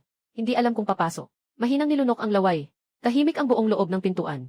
Parang lahat ay naging mga kahoy na estatwa na naipit sa isang sumpa. Nakatitig sa langit ang kanilang mga posisyon. Hindi gumagalaw. Ang kanilang mga utak ay ganap ng tumigil sa pag-andar. Makapangyarihang emperador ng digma. Makapangyarihang emperador ng digma. Na napaslang sa isang atake. Sa isang iglap, yung ako nakakabreakthrough lang sa unang antas ng makapangyarihang emperador ng digma. Tabak, napatay ang isang matagal ng sikat na matandang emperador ng martial arts. Hindi na ito talento. Ito ay halimaw. Ito ay Diyos at demonyo. Dahan-dahan kong ibinawi ang aking daliri. Hindi ko man lang tiningnan ang dalawang katawan na nahulog sa ere. Wala akong emosyon. Walang reaksyon. Itinaas ko ang aking ulo. Tumingin ako sa ibabaw ng lahat ng mga taong nakatulala. Diretso sa pinakaloob ng panloob na pintuan. Yung bundok na napapalibutan ng ulap, na may pinakamatinding espiritu, at siyang pinakamataas na bundok sa buong King Yunsek.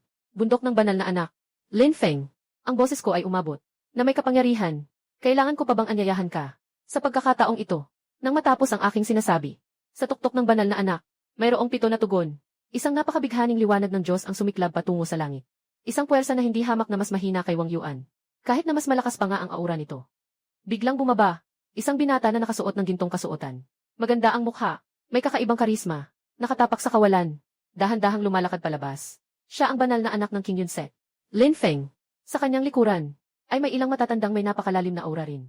Bawat isa, ay mga malalakas na nasa antas ng Martial Emperor. Sa wakas ay lumitaw si Lin Feng. Sa kanyang mukha, wala na ang dati niyang kalmadong mukha sa lugar ng parusa. Ang kanyang mukha ay naging hindi pangkaraniwang mabigat. Tinitigan niya ako.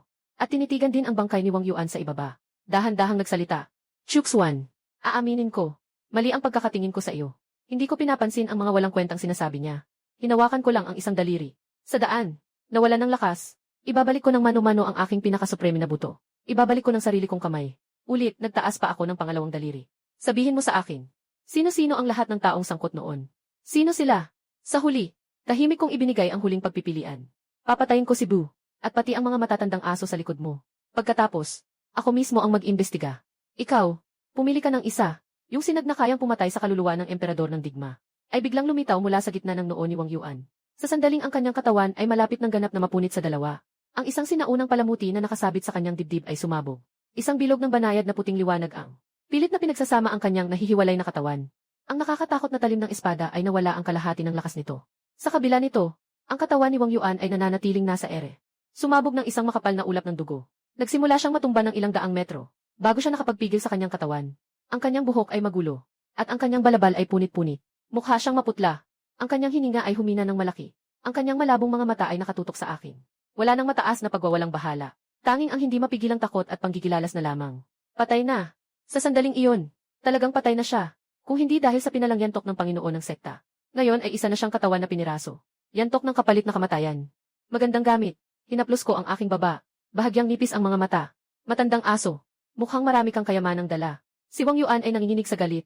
Halos sumabog ang kanyang dugo. Siya ang punong tagapagpatupad ng batas. Ang pinakamataas na nakatatanda ng King Yunzong. Nahaharap sa isang batang walang karanasan. Sa ganitong nakakahiyang sitwasyon, ito ay isang napakalaking kahihiyan. Akala mo ba'y sa tulong ng iba? Maaari bang hamakin ang aking otoridad? Sumigaw si Wang Yuan ng galit. Pinipigilan ang takot. Naging walang hangganang kabangisan matapos ang kahihiyan. Ngayon, ipapakita ko sa iyo kung gaano katakot ang katawan ng Martial Emperor. Bang! Hindi na niya ginamit ang anumang espiritual na kapangyarihan o supernatural na kakayahan. Dahil natakot siya. Takot sa kakaibang at hindi mahulaan na liwanag ng espada. Pinili niya ang pinaka-primordial at pinakakumpiyansang paraan ng pakikipaglaban ng isang mandirigma.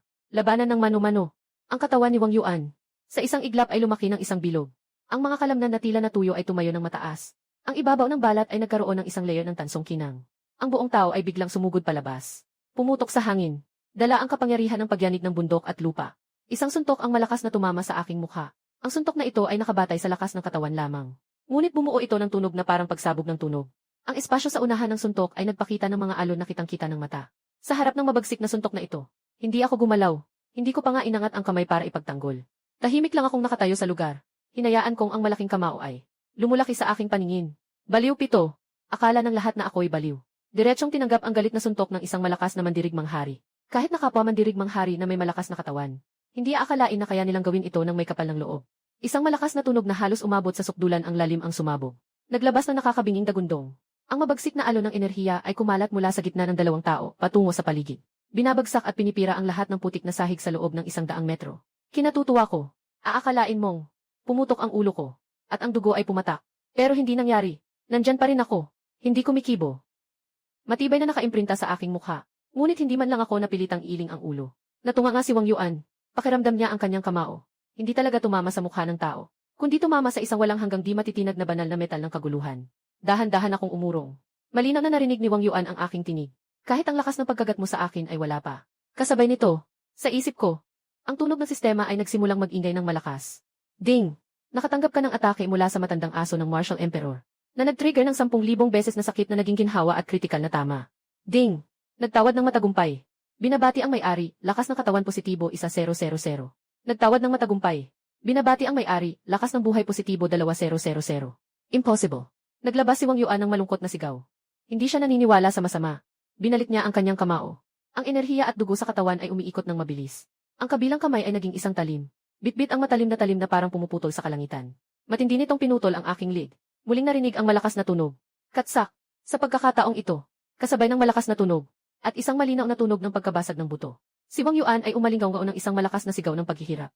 Ang buong kanang braso niya, mula sa palad hanggang sa balikat, ay nawasak at napeke sa isang kakaibang anggulo. Mga buto ng daliri, pulso at braso. Bawat bahagi ay punit-punit. Dahil sa puwersa ng rebound, ako ay walang sugat na natamo. Walang kahit isang puting marka sa aking lid.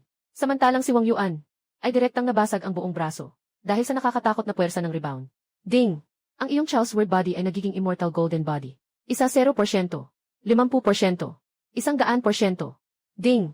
Binabati kita, tagapaglikha, sa pagkamit ng di mapapatay na katawan ng ginto. Boom! Isang matining at makislap na gintong liwanag ng Diyos. Biglang sumabog mula sa aking katawan. Buong katawan ko ay naging isang ginawang Diyos ng digmaan na ginto. Bawat bahagi ng balat ko, bawat hibla ng buhok ko, naglalabas ng di matitinag na hininga ng walang hanggang.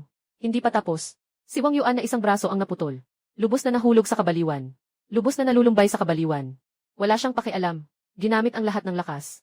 Itinataas ang paa. Isang sipa, na may puwersang tulad ng kidlat, na humampas sa aking tiyan. Crack!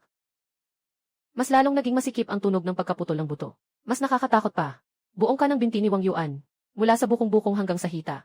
Bawat buto ay pumuputok. Naging isang kalat na putik. Matinding sakit. Hindi na siya makalipad sa hangin. Diretso siyang nahulog. Malupit na bumagsak sa lupa. Yakap ang kanyang mga nasirang kamay at paa. Nagsisigaw ng masakit. Tahimik ang buong paligid. Sa malayo, si Lin Feng. Kasama ang ilang mga matataas na elder ng martial emperor sa likod niya. Ang bigat sa mukha ay nawala na. Napalitan ng matinding pagkabigla. Hindi ito tao. Isang sinaunang mabagsik na nilalang na nakabalot sa balat ng tao. Inikot ko ang lig ko. At tumingin pababa sa hari na si Yuan na gumugulong at sumisigaw sa lupa. Puno ng pagkadismaya ang mukha ko. Napakahina niya. Hindi man lang niya nagawang mag-warm up ako. Inangat ko ang paa ko. Dahan-dahan. Patungo sa ulo ni Wang Yuan. Pinadyak ko. Tinitingnan ang gintong talampakan na parang winawasak ang mga batas ng kalangitan at lupa. Napatuloy na lumalaki sa aking mga pupil. Si Wang Yuan na umiiyak sa lupa. Sa wakas ay naramdaman niya mula sa matinding sakit at pagkabaliw. Ang pagdating ng kamatayan. Natakot siya. Isang takot na hindi pa niya naramdaman noon. Parang malamig na alon. Nanilunod ang kanyang katinuan. Tigilan mo. Hindi mo ako pwedeng saktan. Ako ang pinakamataas na matanda ng sekta. Si Wang Yuan ay gumagalaw gamit ang kanyang mga kamay at paa. Na nahihirapang umatras sa lupa. Nagtatangkang umiwas sa nakamamatay na sipa. Ngunit, ang aking paa ay may dala ng kapangyarihang nakakulong sa mundo. Na kahit anong pagsisikap niya ay walang silbi. Ako'y gumiti ng bahagya. Hindi humihinto ang galaw sa ilalim ng iyong mga paa. Sa aking paningin, isa kang ihi ng matandang aso. Habang malapit ng matapakan ng isang paa ang ulo mo. Sa mata ni Wang Yuan, nagsusumigaw siya ng walang katapusang galit. Ikaw ang pumilit sa akin. Biglang binuka niya ang bibig. Nagbuga siya ng isang malaking patak ng dugo. Ngunit ang dugo ay hindi kumalat sa hangin. Sa halip, naging isang misteryosong simbolo, na biglang naipinta sa kawalan. Sa aking dugo, inaanyayahan ko ang banal na kasangkapan ng angkan. Ang bantay silakbo ng kaluluwa. Ham-ham! Isang tunog na tila nagmumula sa sinaunang panahon. Na walang babala, na umuusbong sa kalaliman ng kaluluwa ng lahat. Sa pinakailalim ng panloob na pinto. Sa loob ng pinagbabawal na lugar ng lupon ng mga tagapagpatupad. Na may taas na 3 siko. Naganap na itim. Na may mga sinaunang tanso na kampana na may mga inukit na simbolo ng mga espiritu at demonyo. Biglang yumanig. Direktang hindi pinansin ang distansya ng espasyo. Bigla itong lumitaw sa ibabaw ng plaza. Paglabas ng kampana ng pagkawasak, naging malabo ang liwanag ng buong kalangitan. Isang nakakatakot na presyon laban sa kaluluwa, na bumaha at kumalat sa buong paligid. Bumagsak, lahat ng mga disipulo sa loob ng pintuan na nanonood. Kahit ano paman ang antas ng kanilang pagsasanay. Sa ilalim ng presyon na ito, ay nararamdaman na parang ang kanilang kaluluwa ay punit-punitin. Isa-isa silang sumisigaw habang niyayakap ang kanilang ulo. Dugo ang lumalabas sa kanilang 7 butas. At nawala ng malay sa lugar. Kahit ang ilang matatandang nasa antas ng mandirigmang emperador sa malayo. Naging biglang nagbago ang itsura niya. Agad niyang ginamit ang buong lakas ng kanyang espiritu. Para mapanatili ang kanyang konsentrasyon. Ngunit nang tingnan niya ang itim na orasan. Puno ito ng paghanga at pag-iingat. Gamit na pang espiritu sa templo. Orasan ng pagpatay ng kaluluwa. Isang mataas na uri ng dharma na kasangkapan. Kahit na nasira noong malaking digmaan libu-libong taon na ang nakalipas. Bumaba ang antas. Ngunit isa pa rin ito sa pinakamalakas na baraha ng King Yunset. Ang kampana na ito ay hindi sumasakit sa katawan. Espesyal na tumatarget sa kaluluwa. Kapag tumunog ang kampana, sa ilalim ng Martial Emperor, ang kaluluwa ay naglalaho. Ha ha ha. Anong silbi ng iyong katawan kahit gaano ito kalakas? Si Wang Yuan ay may buhok na magulo. Na tila nababaliw habang tumatawa ng malakas. Itinuro niya ako gamit ang natitirang kaliwang kamay. Napuno ng masamang galit at kasiyahan sa kanyang mukha. Sa harap ng soul extinguishing bell, ikaw ay isang tupa na naghihintay na katayin. Mamatay ka. Mamatay ka ng parang kaluluwa mo ay naglaho. Ginamit niya ang huling lakas niya. At sumigaw ng buong lakas.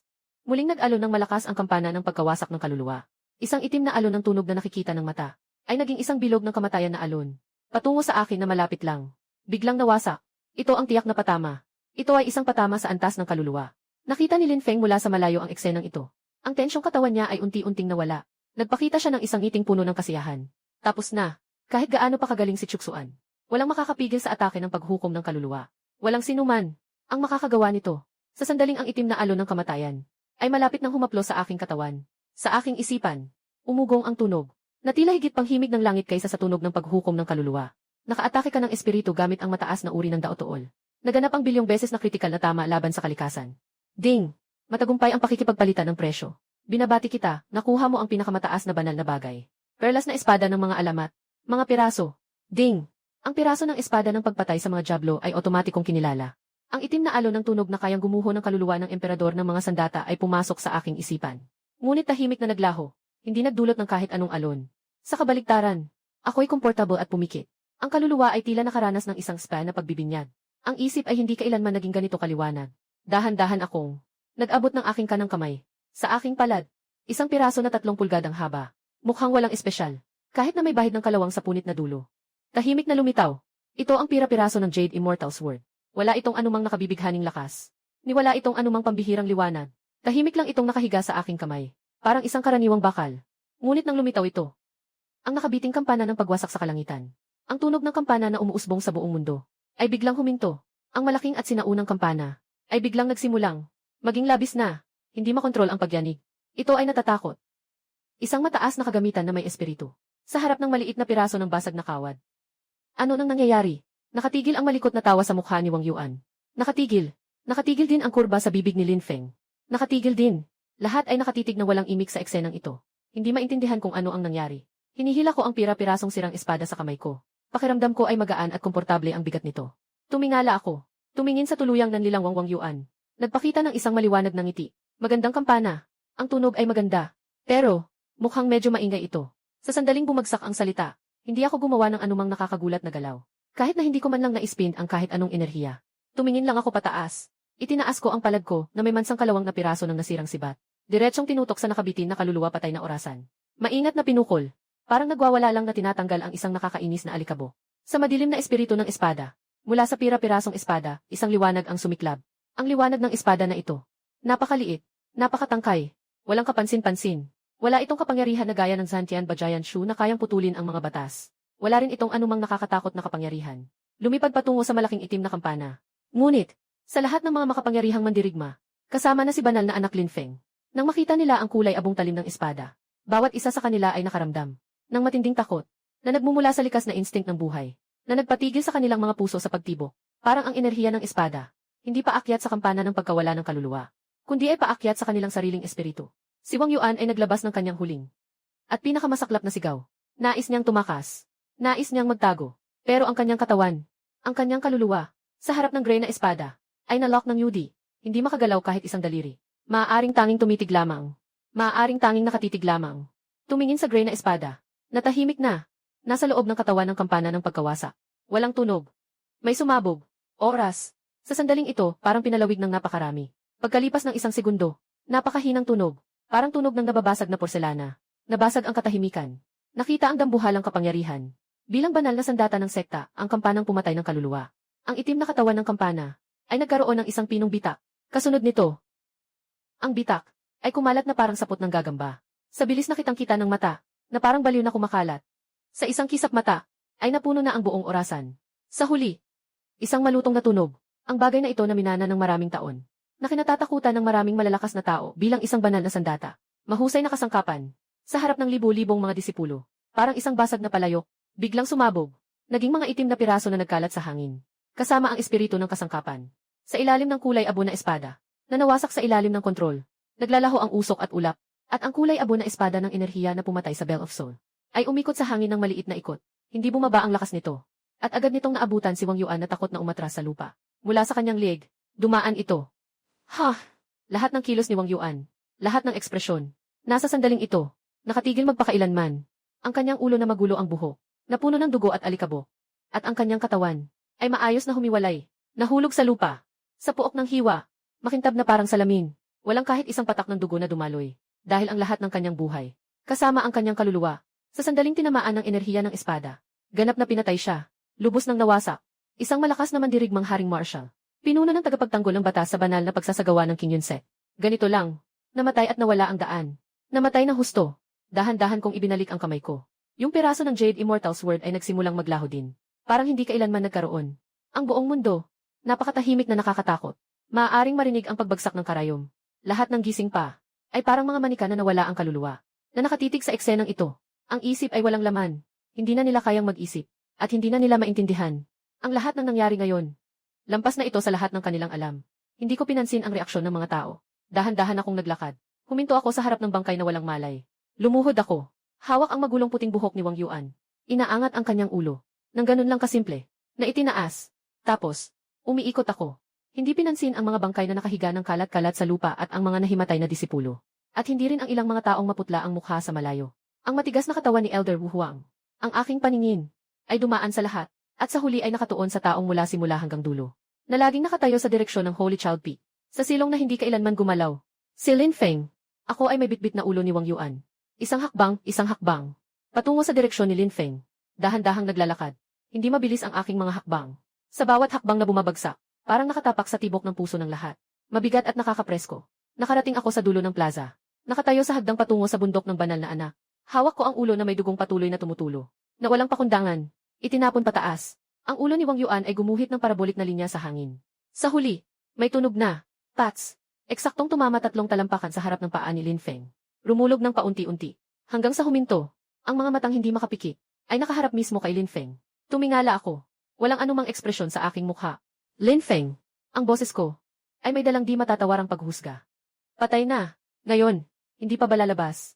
Sa dulo ng plaza, sa harap ng puting hagdan ng Santo Anak, ang atmosfera ay naging yelo na. Ang ulo ni Wang Yuan na hindi makapikit, ay tahimik na nakahiga sa paanan ni Lin Feng. Ang mga walang laman na mga butas ng mata ay tila nagkukwento pa, ng takot at hindi pagkakasundo bago mamatay. Ang ilang mga matandang mandirigma sa likod ni Lin Feng. Sa sandaling ito ay hindi makapanghininga. Ang kanilang mga katawan ay matigas na parang bato. May mga maliliit na pawis na tumutulo sa kanilang noo. Ang tingin nila sa akin ay puno ng hindi maitago na takot. Isang tabak ang pumatay kay Zhu Yuan. Isang daliri ang sumira sa Hanzong.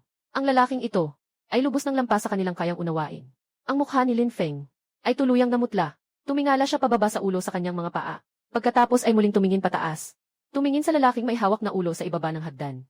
Nadahan-dahang papalapit sa kanya. Ngunit sa sandaling ito ay tila napakakaraniwan lamang ang lalaki. Sa kanyang napakagandang mukha, wala na ang dati niyang kalmadong anyo.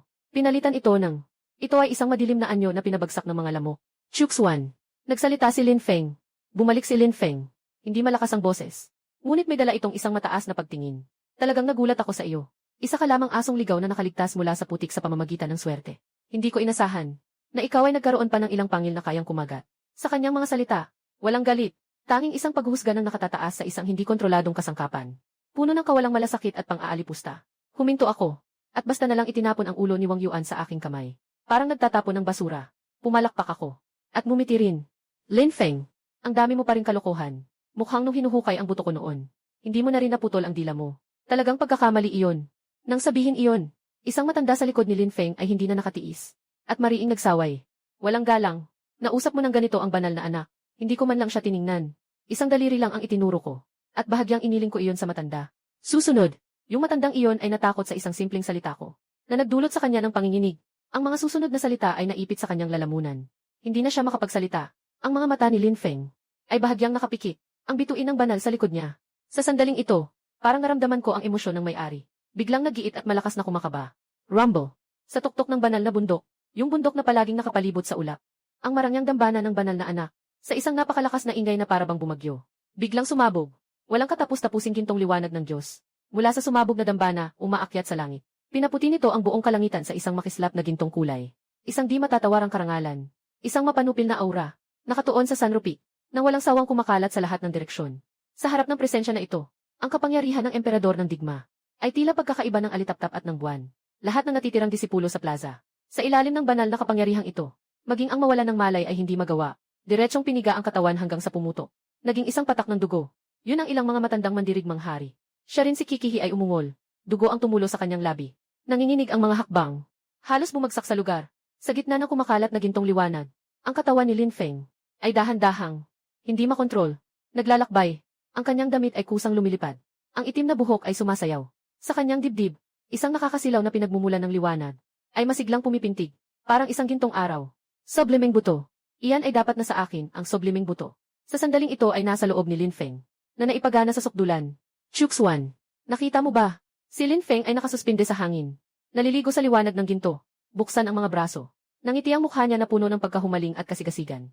Ito ang tunay na lakas ng pinakamataas na buto. Ito ay likas. Dapat ay sa akin ang tulad kong anak ng tadhana. Sa katawan mong inutil, nangangalawang ito sa loob ng 3 taon. 3 taon lang ang ginamit. Na-develop ang kapangyarihan ng kamatayan. Sa ganitong kalawak, ngayon, pakiramdam ko ay parang Diyos na ako. Nakadarama siya ng kaginhawahan habang nararamdaman ang lakas na nakasisira sa langit at lupa sa loob niya. Ang tingin niya sa akin ay parang isang tunay na insekto na pwedeng patayin kahit isang hawak lang. Dati, gusto ko pang personal. Durugin ang isang hangal na parang ikaw na hindi marunong mamatay. Pero ngayon, nagbago na ang isip ko. Nakatingala si Lin Feng sa akin mula sa taas. May ngiti siyang malupit sa labi. Patayin na kita agad. Napakamura mo sa akin. Pinagdamot mo ako ng labis. Kaya dapat mong tiisin ang pinakamalupit na sakit sa mundong ito. Dahan-dahan niyang itinaas ang kamay. At banayad na winala sa hangin sa kanyang tabi. Apoy. Yellow. Kasabay ng kanyang pagbigkas. 4 na anino. Tulad ng mga multo. Sabay-sabay na lumabas mula sa kawalang saysay sa likod niya. Nakaisang tuhod sa lupa. Itong 4 ay nakasuot ng magkakaparehong itim na balabal, na may malamig na maskara sa kanilang mga mukha, at naglalabas ng kakaibang aura. Walang iisang eksepsyon. Lahat sila ay nasa rurok ng mga mandirigmang hari. At ang kanilang aura ay lubhang naiba sa karaniwang mandirigmang hari. Sa bawat isa ay umiikot ang isang napakalinis at sukdulang kapangyarihan ng mga batas. Ang hangin ay umiikot ng malakas sa paligid ng isang tao. Hatiin ang kawalang hanggan. Sa ilalim ng kanyang paa, naglalagablab ang apoy. Sinusunog ang lahat ng bagay. Ang kanyang mga mata ay kumikislap ng kidlat. Nanginginig ang mundo. Sa kanyang tabi, nag-ielong lamig ang hangin. Nagpapatigil ng kaluluwa. Sila ang pinakatapat na anino ni Lin Feng. Ito ang pinaka-nakakatakot na huling barahan ng anak ng banal. 4 na dakilang tagapangalaga. Sundin ang utos. Anak ng banal. Sabay na sumagot ang 4. Magaspang ang tinig. Walang kahit anong damdamin. Umalis na. Tahimik na binigkas ni Lin Feng ang isang salita. Patayin siya. Himukin ng maraming punyal. Himukin ng maraming punyal. Parusahan ng mabagal na pagpapahira. Opo. Biglang tumayo ang 4 na tagapangalaga. At naging 4 na sinag ng liwanag. Mula sa 4 na direksyon. Pinaikot ako ng mahigpit. Nakakatakot na kapangyarihan ng mga elemento. Biglang nagbuo ng isang malawak na bitag. Pinigilan ang lahat ng aking daan palabas. Tinitingnan ko ang 4 na taong nakapaligid sa akin. Tumingala rin ako sa langit kung saan nakatayo si Lin Feng na nagpapanggap. Medyo naiinis, hinimas ni Zonggan ang kanyang tenga. Ganyan lang. Sabi ko, pwede ba tayong magmadali? Inilabas ko ang daliri. Isa-isang tinapik ang hangin. Apoy. Kidlat. Yellow ang 4 na tagapangalaga. Kayo 4. Huwag sayangin ang oras ko. Sabay tayong lumaban. Mayabang. Ang boses ng Wind Protector ay paos. Ang mga mata sa ilalim ng maskara ay nagpapakita ng matinding pagnanais na pumatay. Sila ang 4 na dakilang tagapangalaga. Sino ang hindi isang tanyag na makapangyarihang tao? Sa ilalim ng kanilang pagsasama, kahit na ang mga kalahating banal na makapangyarihan ay magtatangkang makipaglaban. Itong batang tao sa harap ay naglakas loob na maliitin sila dahil nagmamadali kang mamatay. Sige, bibigyan kita ng pagkakataon. Batas ng hangin. Libong talim ng buwan. Ang mga kamay ng tagapagtanggol ng hangin ay biglang itinaas. Sa isang iglap, ang malupit na hangin sa loob ng 100 yarda ay agad na naubos. Saan mang dako, ang di mabilang na mga talim na gawa sa pinakamasidhing elemento ng hangin ay labis na manipis, ngunit sapat na matalim upang madaling putulin ang mga mahika. Nagtitipon-tipon bilang isang nakakatakot na buhawi na nag-ugnay sa langit at lupa. Dala ang kapangyarihang wasakin ang lahat ng bagay. Patungo sa akin ang diretsyo. Batas ng apoy. Apoy ng impyerno. Sumunod agad ang tagapangalaga ng apoy. Bumuka ang kanyang bibig at umihip. Lumitaw mula sa wala ang mga apoy na kulay lila at itim sa buong paligid. Isang dagat ng apoy. Ang lupa sa ilalim ng aking mga paa, kasama ang espasyo, ay nag-aapoy at umuusok. Natutunaw at naliligaw. Ang apoy na ito ay hindi pangkaraniwang apoy, kundi ang 9 na impyernong apoy na kayang direktang sunugin ang espiritu at kaluluwa. Batas ng kulog. Kwarto ng kulog na napakalakas. Batas ng yelo. Ganap na 0. Ang dalawang pangunahing tagapagtanggol ng yelo ay sabay ding kumilos. Sa ibabaw ng 9 na langit, nagtipon ang mga itim na ulap. Libu-libong makapal na lila na Diyos na kulog ang nagsimulang bumuhos ng masagana. Ginawang dagat ng kidlat ang lugar kung saan ako naroroon. Kasabay nito, isang matinding lamig na kayang patigilin ang pag-iisip, ay dumaloy mula sa lahat ng direksyon. Sa hangin ay nabuo ang napakaraming asul na kristal. Ang oras at espasyo ay tuluyang nagyelo. Hangin, apoy, yellow, 4 na uri ng ganap na magkaibang puwersa ng nakakatakot na elemento. Sa iisang oras, ako ang sentro. Labis na pagwawala, hinahampas ng bagyong buhawi. Natutunaw ng madilim na apoy. Sa gitna, ito ang larangan ng pagkasira na pinagsasama ang kidlat at yelo. Anumang uri ng atake ay sapat na upang ang isang karaniwang Mighty Warrior ay agad na maglaho ang katawan at kaluluwa. Kapag pinagsama ang 4 na uri ng atake, ang lakas nito ay lampas na sa antas ng rurok ng isang Mighty Warrior. Mula sa malayo, si Lin Feng, nakalutang sa gintong liwanag, may kalmadong ekspresyon. Tinitingnan ang pagkawasak sa harap niya. Sa tingin niya, tapos na ang palabas na ito. Ito na ang katapusan. Ang taong tinatawag na tsuktsuan na palabiro. Siguradong wala ng bakas ng kanyang katawan. Nasa gitna ako ng bagyong sumisira. Ngunit hindi man lang ako kumurap. Tahimik akong nakatayo roon. Hinahayaan ang 4 na elemento na kayang wasakin ang mundo. Nalubusang bumalot sa aking katawan. Kasabay nito, sa aking isipan, ay ang tunog ng sistema. Nagmamadali sa isang walang kapantay na bilis. Ding! Ikaw ay patuloy na inaatake ng Dry Blade Tornado. Na-trigger ang top level na Guasha mode. Ding! Tagumpay sa pakikipagbargain. Binabati ang host sa pagkuha. Windlaw na walang tulog. Ding! Ang iyong Charles Word Body ay sumisipsip ng batas ng hangin. Panandang pandagdag. Ding! Ikaw ay nasusunog ng Burning Eve Flame Prison. Na-trigger ang Sauna Sweat Cover Mode. Matagumpay ang pakikipagtawaran. Binabati kita, host, sa pagkakamit ng imunidad sa apoy. Sopistikado. Ang iyong di namamatay na katawan ay sumisipsip ng apoy na lason. Lakas ng katawan positibo 2000. Ikaw ay patuloy na tinatamaan ng napakalakas na kidlat. Ikaw ay patuloy na tinatamaan ng napakalakas na kidlat. Na-trigger ang mode ng electrotherapy. Ding! Matagumpay ang pakikipagpalitan ng presyo. Binabati kita, nakamit mo ang imyunidad sa kidlat. Ang iyong espiritu ay sumisipsip ng lakas ng kulog. Lakas ng espiritu positibo 3000. Ding! Ikaw ay dumaranas ng tuloy-tuloy na pag-ielo sa ganap na 0 degrees. Na-trigger ang mode na malamig na inumin. Matagumpay ang pagtawad. Binabati kita, tagapag-ingat. Imyunidad sa yelo. Ang iyong enerhiya ay naaktibo. Dagdag na 5,000 sa enerhiya. Sa labas, ang mabagsik na enerhiya ng elemento ay naghasik ng lagim sa loob ng isang insenso. Ang espiritu ng 4 na tagapangalaga sa kanilang katawan. Nakaubos na ng halos 70%. Ngayon ay dahan-dahan ng huminto. Huminto ang hangin. Nawala ang apoy. Nawala ang kulog. Natunaw ang yelo. Isang napakalalim na hukay na may diameter na higit sa 10 talampakan. Na hindi matanaw ang ilalim. Nandyan na sa orihinal na plaza. Sa gilid ng malaking hukay, may natitirang bakas ng pagkasunog, pagkakuryente, pagyayelo, mga nakakatakot na marka ng pagputol. Mga bagay na hindi alam ang kanilang kakayahan. Ngayon ay naging abo na siguro siya. Humigpit ang tingin ni Lee Protector. Punong-puno ng paghamak ang tono niya. Kung mamatay man siya sa aming 4 na magkakasamang atake. Itinuturing na isang karangalan niya iyon. Malupit ang tono ni Ice Protector. Pero sa oras na iyon, ang katawan ni Wine Protector. Biglang nanlaki ang mata. Hindi nawawala ang kanyang hininga. Hindi pa rin nawawala. Ano?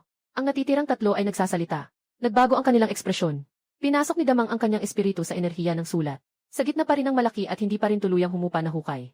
Nakikita lang ang ilalim ng malalim na hukay. Isang anino. Patuloy na nakatayo ng tahimik doon. Sa buong katawan ko. Huwag nang pag-usapan pa ang mga sugat. Pati ang mga gilid ng damit ko. Walang kahit anong sira. Dahan-dahan kong itinaas ang ulo. Mukhang hindi pa siya nasisiyahan. At komportable pa siyang nag-unat. Ang lahat ng buto niya ay nagbigay ng malalakas na tunog. Ayos lang, ayos lang. Ang serbisyong ito ng ice and fire therapy na may electric cupping ay napaka-profesional. Karapat-dapat sa isang 5 bituin na rating. Kaya lang, medyo maikli ang oras. Kakatapos lang ng bahagyang pakiramdam. Biglang huminto. Nang sabihin iyon, labis na nagulat ang 4 na tagapangalaga. Ang kanilang pinagsamang buong lakas na atake. Para sa akin, parang masahe lang. Hindi possible. Ito ay tiyak na imposibleng mangyari. Ang apoy na tagapangalaga ay naglabas ng hindi makapaniwalang sigaw. Ano ka ba talagang uri ng halimaw? Umiling ako. Ang anino ay biglang nawala mula sa kinaroroonan. Sa susunod na segundo, nakita ko ang aking sarili sa harap ng apoy na tagapangalaga. Hindi ako halimaw. Dahan-dahan. Ipinasok sa balikat ng fire protector na naglalagablab ng 9 nether dark flame. Ako lang naman, ang iyong kalaban. Lee Sisu. Sa takot na labis na nakikita sa mukha ng fire protector. Pinagmamalaki niya, ang 9 nether dark flame na kayang sunugin ang lahat. Sa sandaling humawak ako sa aking palad, ay nakatagpo ako ng kalaban, na naglabas ng matinding hikbi, na walang awang sinipsip. Ang aking madilim na apoy, nais ng apoy na tagapangalaga na umatras. Ngunit natagpuan niyang ang kanyang katawan, ay mahigpit na nakagapos ng isang puwersang hindi maiiwasan. Hindi makagalaw. Ibinabalik ko sa iyo. Ako'y bahagyang tumawa. Pinitik ko gamit ang daliri. Isang apoy na mas madilim kaysa dati. Mas nakakatakot na kulay ubi itim na apoy. Ang apoy ay tumilapon mula sa aking mga daliri. At bumagsak sa katawan ng tagapangalaga ng apoy. Isang sigaw na tila hindi tao ang pinagmulan. Ang katawan ng apoy na tagapangalaga. Sa ilalim ng sariling apoy. Si Lian ay hindi nakapagtagal ng isang hininga. At agad na. Naging abo mula sa loob palabas. Ang kaluluwa ni Lian. Hindi makakatakas. Ang natitirang 3 tagapagtanggol ay galit na galit. Sama-sama. Patayin siya. Sumisigaw ang tagapagtanggol ng hangin. Naging isang berdeng sinag ng liwanag. Isang pangmatagalang kutsilyo ng hangin ang lumitaw sa kanyang kamay. Diretso sa aking ulo. Sabay na bumangon ang tagapagtanggol ng kidlat at tagapagtanggol ng yelo. Isa sa kaliwa, isa sa kanan. Nagsagawa ng pinakamalakas na atake. Ngunit, nakatayo lang ako sa aking lugar. Hindi man lang sila tiningnan. Itinaas ko lang ang aking kanang kamay. At bahagyang humawak. Espasyo. Nabuo. Hangin. Ang 3 pangunahing tagapagtanggol ng yelo, biglang huminto sa gitna ng pagtakbo. Biglang naipit sa kalangitan. Hirap na hirap makagalaw. Nananatili pa rin ang ekspresyon ng pagtatanggol sa mukha. Ngunit hindi na makalakad kahit isang hakbang. Ang espasyo sa paligid nila ay ganap kong nilok gamit ang lubos na kapangyarihan. Tapos na ang kiliti. Ang boses ko ay umalingaw sa tenga ng 3. Panahon na para umalis. Pagkatapos kong magsalita. 3 tunog ng ilog. Sabay-sabay na umabot. Ang 3 makapangyarihan. Mga pinuno ng digmaan na may pambihirang lakas. Ang kanilang mga katawan. Kasama ang kanilang mga kaluluwa. Nasa nakaperming espasyo. Ay nahawakan ng isang di nakikitang lakas. Sabay na piniga at pumutok. Naging makulay na ulap ng dugo ng 3 kaharian. Ulap ng dugo ng 4 na kaharian. Dahan-dahang lumulutang sa hangin. Ang buong mundo, muling nalugmok sa kakaibang katahimikan. Mula nang kumilos ang 4 na tagapangalaga. Hanggang sa kanilang kamatayan. Buong proseso. Napakabilis na hindi ka makapag-react. Lampas ng kaunti sa isang insenso. Ang pinakamisteryoso at pinakamakapangyarihang 4 na baraha ng King Yunzong ay Madaling nawasak ng lalaking iyon. Parang pinatay ang 4 na langaw. Namatay siya. Sa langit, ang mukha ni Lin Feng ay puno ng tiwala. Habang pinagmamasdan ang mga paputok. Nakatigil si Yudi. Ang kanyang katawan ay naliligo sa liwanag. Sa unang pagkakataon, may mga pino. Hirap mapansin na panginginig. Matindi niyang tinitigan ang nasa ibaba na walang kahit anong sugat. Kahit ang hininga ay hindi nagulo kahit kaunti. Ang mga gintong mata na iyon ay matindi ang pagkipot. Paano nangyari ito? Hindi ito ang inaasahan niyang mangyayari. Lubos na magkaiba. Ang 4 na tagapagtanggol, hangin, apoy, kidlat, yelo. Sila ang pinakamahusay na tabak sa kanyang kamay. Sila ang garantiya na mapapalayas niya ang lahat ng hadlang. Kahit naharapin pa niya ang Panginoon. Kahit naharapin pa niya ang mga matandang halimaw na may libong taon ng buhay. May kumpiyansa siyang gamit ang 4 na tagapagtanggol at ang kanyang sariling lakas. Makipagsabayan sa laban. Ngunit ngayon, ang kanyang pinakamalakas na 4 na aso ay pinatay sa harap niya. Nang walang awa, mukhang, hindi man lang nag-exert ng maraming lakas ang kalaban. Ikaw, si Lin Feng ay nilunok ang kanyang laway. Sa unang pagkakataon, nakaramdam ng kaunting hirap. Itong 3 taon na ang nakalipas, tinapakan niya ito na parang patay na aso. Isang basura na basta na lang kinuha ang lahat. Hindi ko namamalayan. Lumago na ako sa isang antas na kahit siya ay natatakot na. Dahan-dahan kong itinataas ang aking ulo.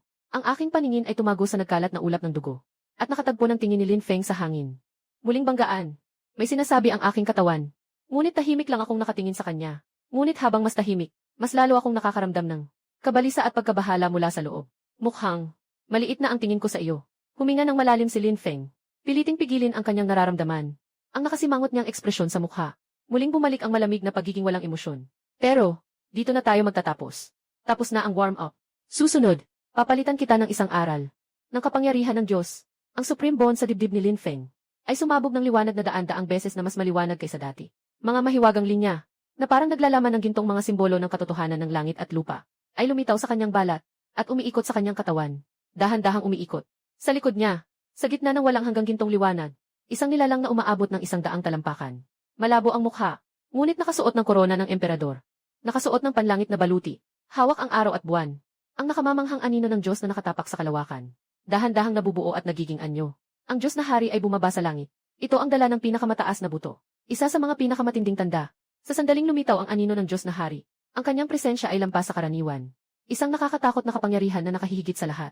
Biglang bumagsak ang buong pambansang proteksyon ng King Yun-sek. Sa ilalim ng bigat ng presyon na ito, ay naglabas ng mga daing na parang hindi na kaya pang tiisin. Maraming mga pattern ng depensa ang sumulpot. At biglang nagiba, parang ang mundong ito, ay hindi kayang tanggapin ang pag-iral ng banal na hari na ito. Chuxuan, nararamdaman mo ba? Ang boses ni Lin Feng, ay naging malakas at makapangyarihan. Parang naging isa ito sa anino ng Diyos sa likod niya, na puno ng banal na kawalang interes. Ito ang agwat sa pagitan natin, na kailanman ay hindi natin malalampasan.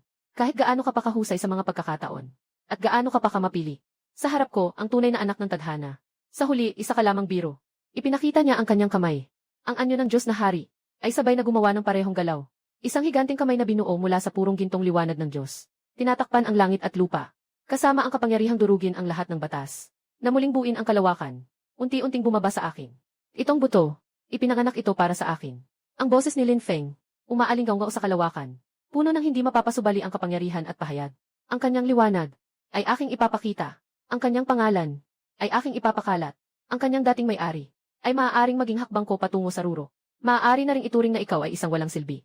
Ito ang pinakamahalagang halaga sa buhay ko. Matapang na harapin ang kamatayan.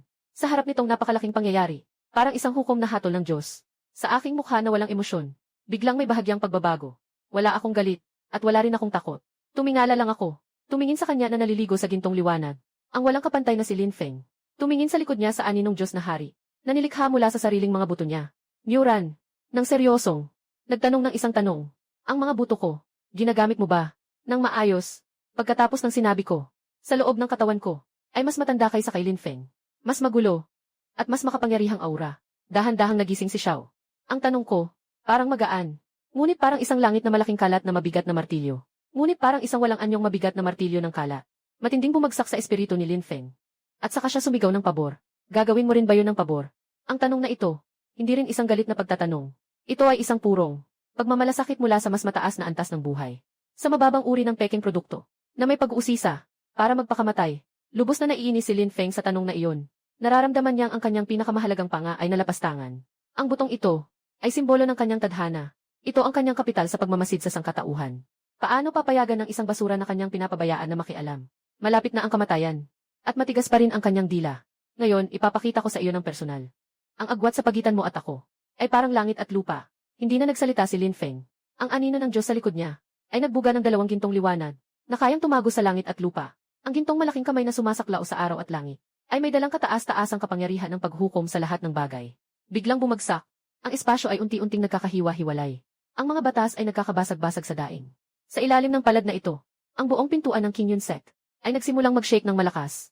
Parang sasabog sa anumang sandali sa lakas na ito, na parang isang parusa mula sa langit. Ngunit, sa harap ng isang pagbagsak na sumisira sa lahat ng bagay, hindi ko man lang inisip na maghanda ng depensa. Sa halip may interes pa akong itingala ang ulo ko. At maingat na pagmasdan ang maringgal na anino ng Diyos na hari.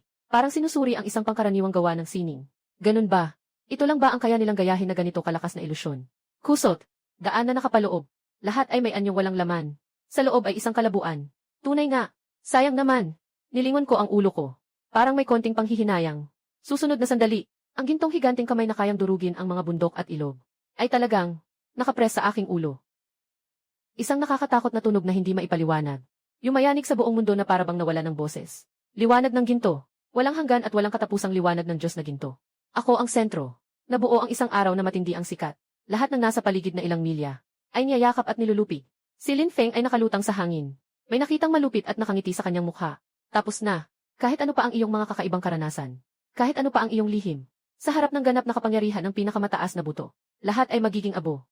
Ngunit ang kanyang ngiti ay hindi pa tuluyang namumukadkad. Bigla itong naniga sa kanyang mukha. Dahil, sa gitna ng dagat ng gintong liwanag, isang ganap na kakaibang hangin. Ang unti-unting nagigising. Hindi iyon gintong kulay, kundi isang, hindi mailarawang, magulong, mapusyaw na kulay abo. Parang hindi pa nabubuksan ang langit at lupa. Ang unang sinag ng orihinal na liwanag bago pa man nahati ang sansinukob. Sa sandaling iyon, sa aking isipan, ang tunog ng sistema, na may hindi pa nararanasang kasabikan. Biglang sumabog. Ding! Na-detect na ikaw ay nakakaranas ng mababang kalidad na. Ipinatanim pagkatapos ng bukas. Dugo na puno ng dumi ang umatake. Na-trigger ang iyong orihinal na mekanismo ng dugo para kontrahin ang atake. Ding! Na-trigger ang bilyong beses na orihinal na malakas na kritikal na tama. Ding! Matagumpay ang pakikipagnegosasyon. Ang iyong chaotic na espada ay nagbabago na tungo sa sukdulang anyo. Binabati ang host sa pagkakaroon ng walang kapantay na pundasyon. Butong daan ng Hongmeng. Boom! Sa aking dibdib, yung dapat walang laman na lugar, nagniningning na liwanag. Biglang lumiwanag. Ang liwanag ay unang mahina. Ngunit sa susunod na sandali, ay biglang sumabog na walang mapipigilang lakas. Na parang baliw na pag-akyat. Kung sabihin natin, ang gintong liwanag na sumabog mula sa Supreme Bone ni Lin Feng, ay parang isang araw na nakabitin sa kalangitan. Kung ganoon, ang liwanag na kulay abo sa aking dibdib, ito ay ang walang hanggan na kadiliman na sumisipsip sa buong universo. Mas malalim ito kaysa sa kadiliman. Mas pangunahin kaysa sa liwanag. Sa gitna ng mahamog na liwanag, parang may bilyong bituin na namamatay at isinisilang. May mga langit at mundo na muling umiikot. May mga batas ng universo na umuunlad. Sa huli, lahat ay nagbabalik sa kaguluhan. Yung amoy na iyon, mapang-api, nalampas sa lahat ng bagay. Puff! Si Lin Feng na nakalutang sa mataas na hangin. Biglang sumabog ng isang malaking gintong dugo. Yung anino ng Diyos na hari sa likod niya. Sa sandaling lumitaw ang kulay abong amoy na ito. Nagsimula itong umiyak ng malungkot na hindi matanggap ang bigat. Sa ibabaw ng dambuhalang katawan ng Diyos na mataas ng 100 talampakan. Biglang napuno ng mga bitak na parang spiderweb. Ito, ano ito ng lakas? Nawala ang kasiyahan sa mukha ni Lin Feng.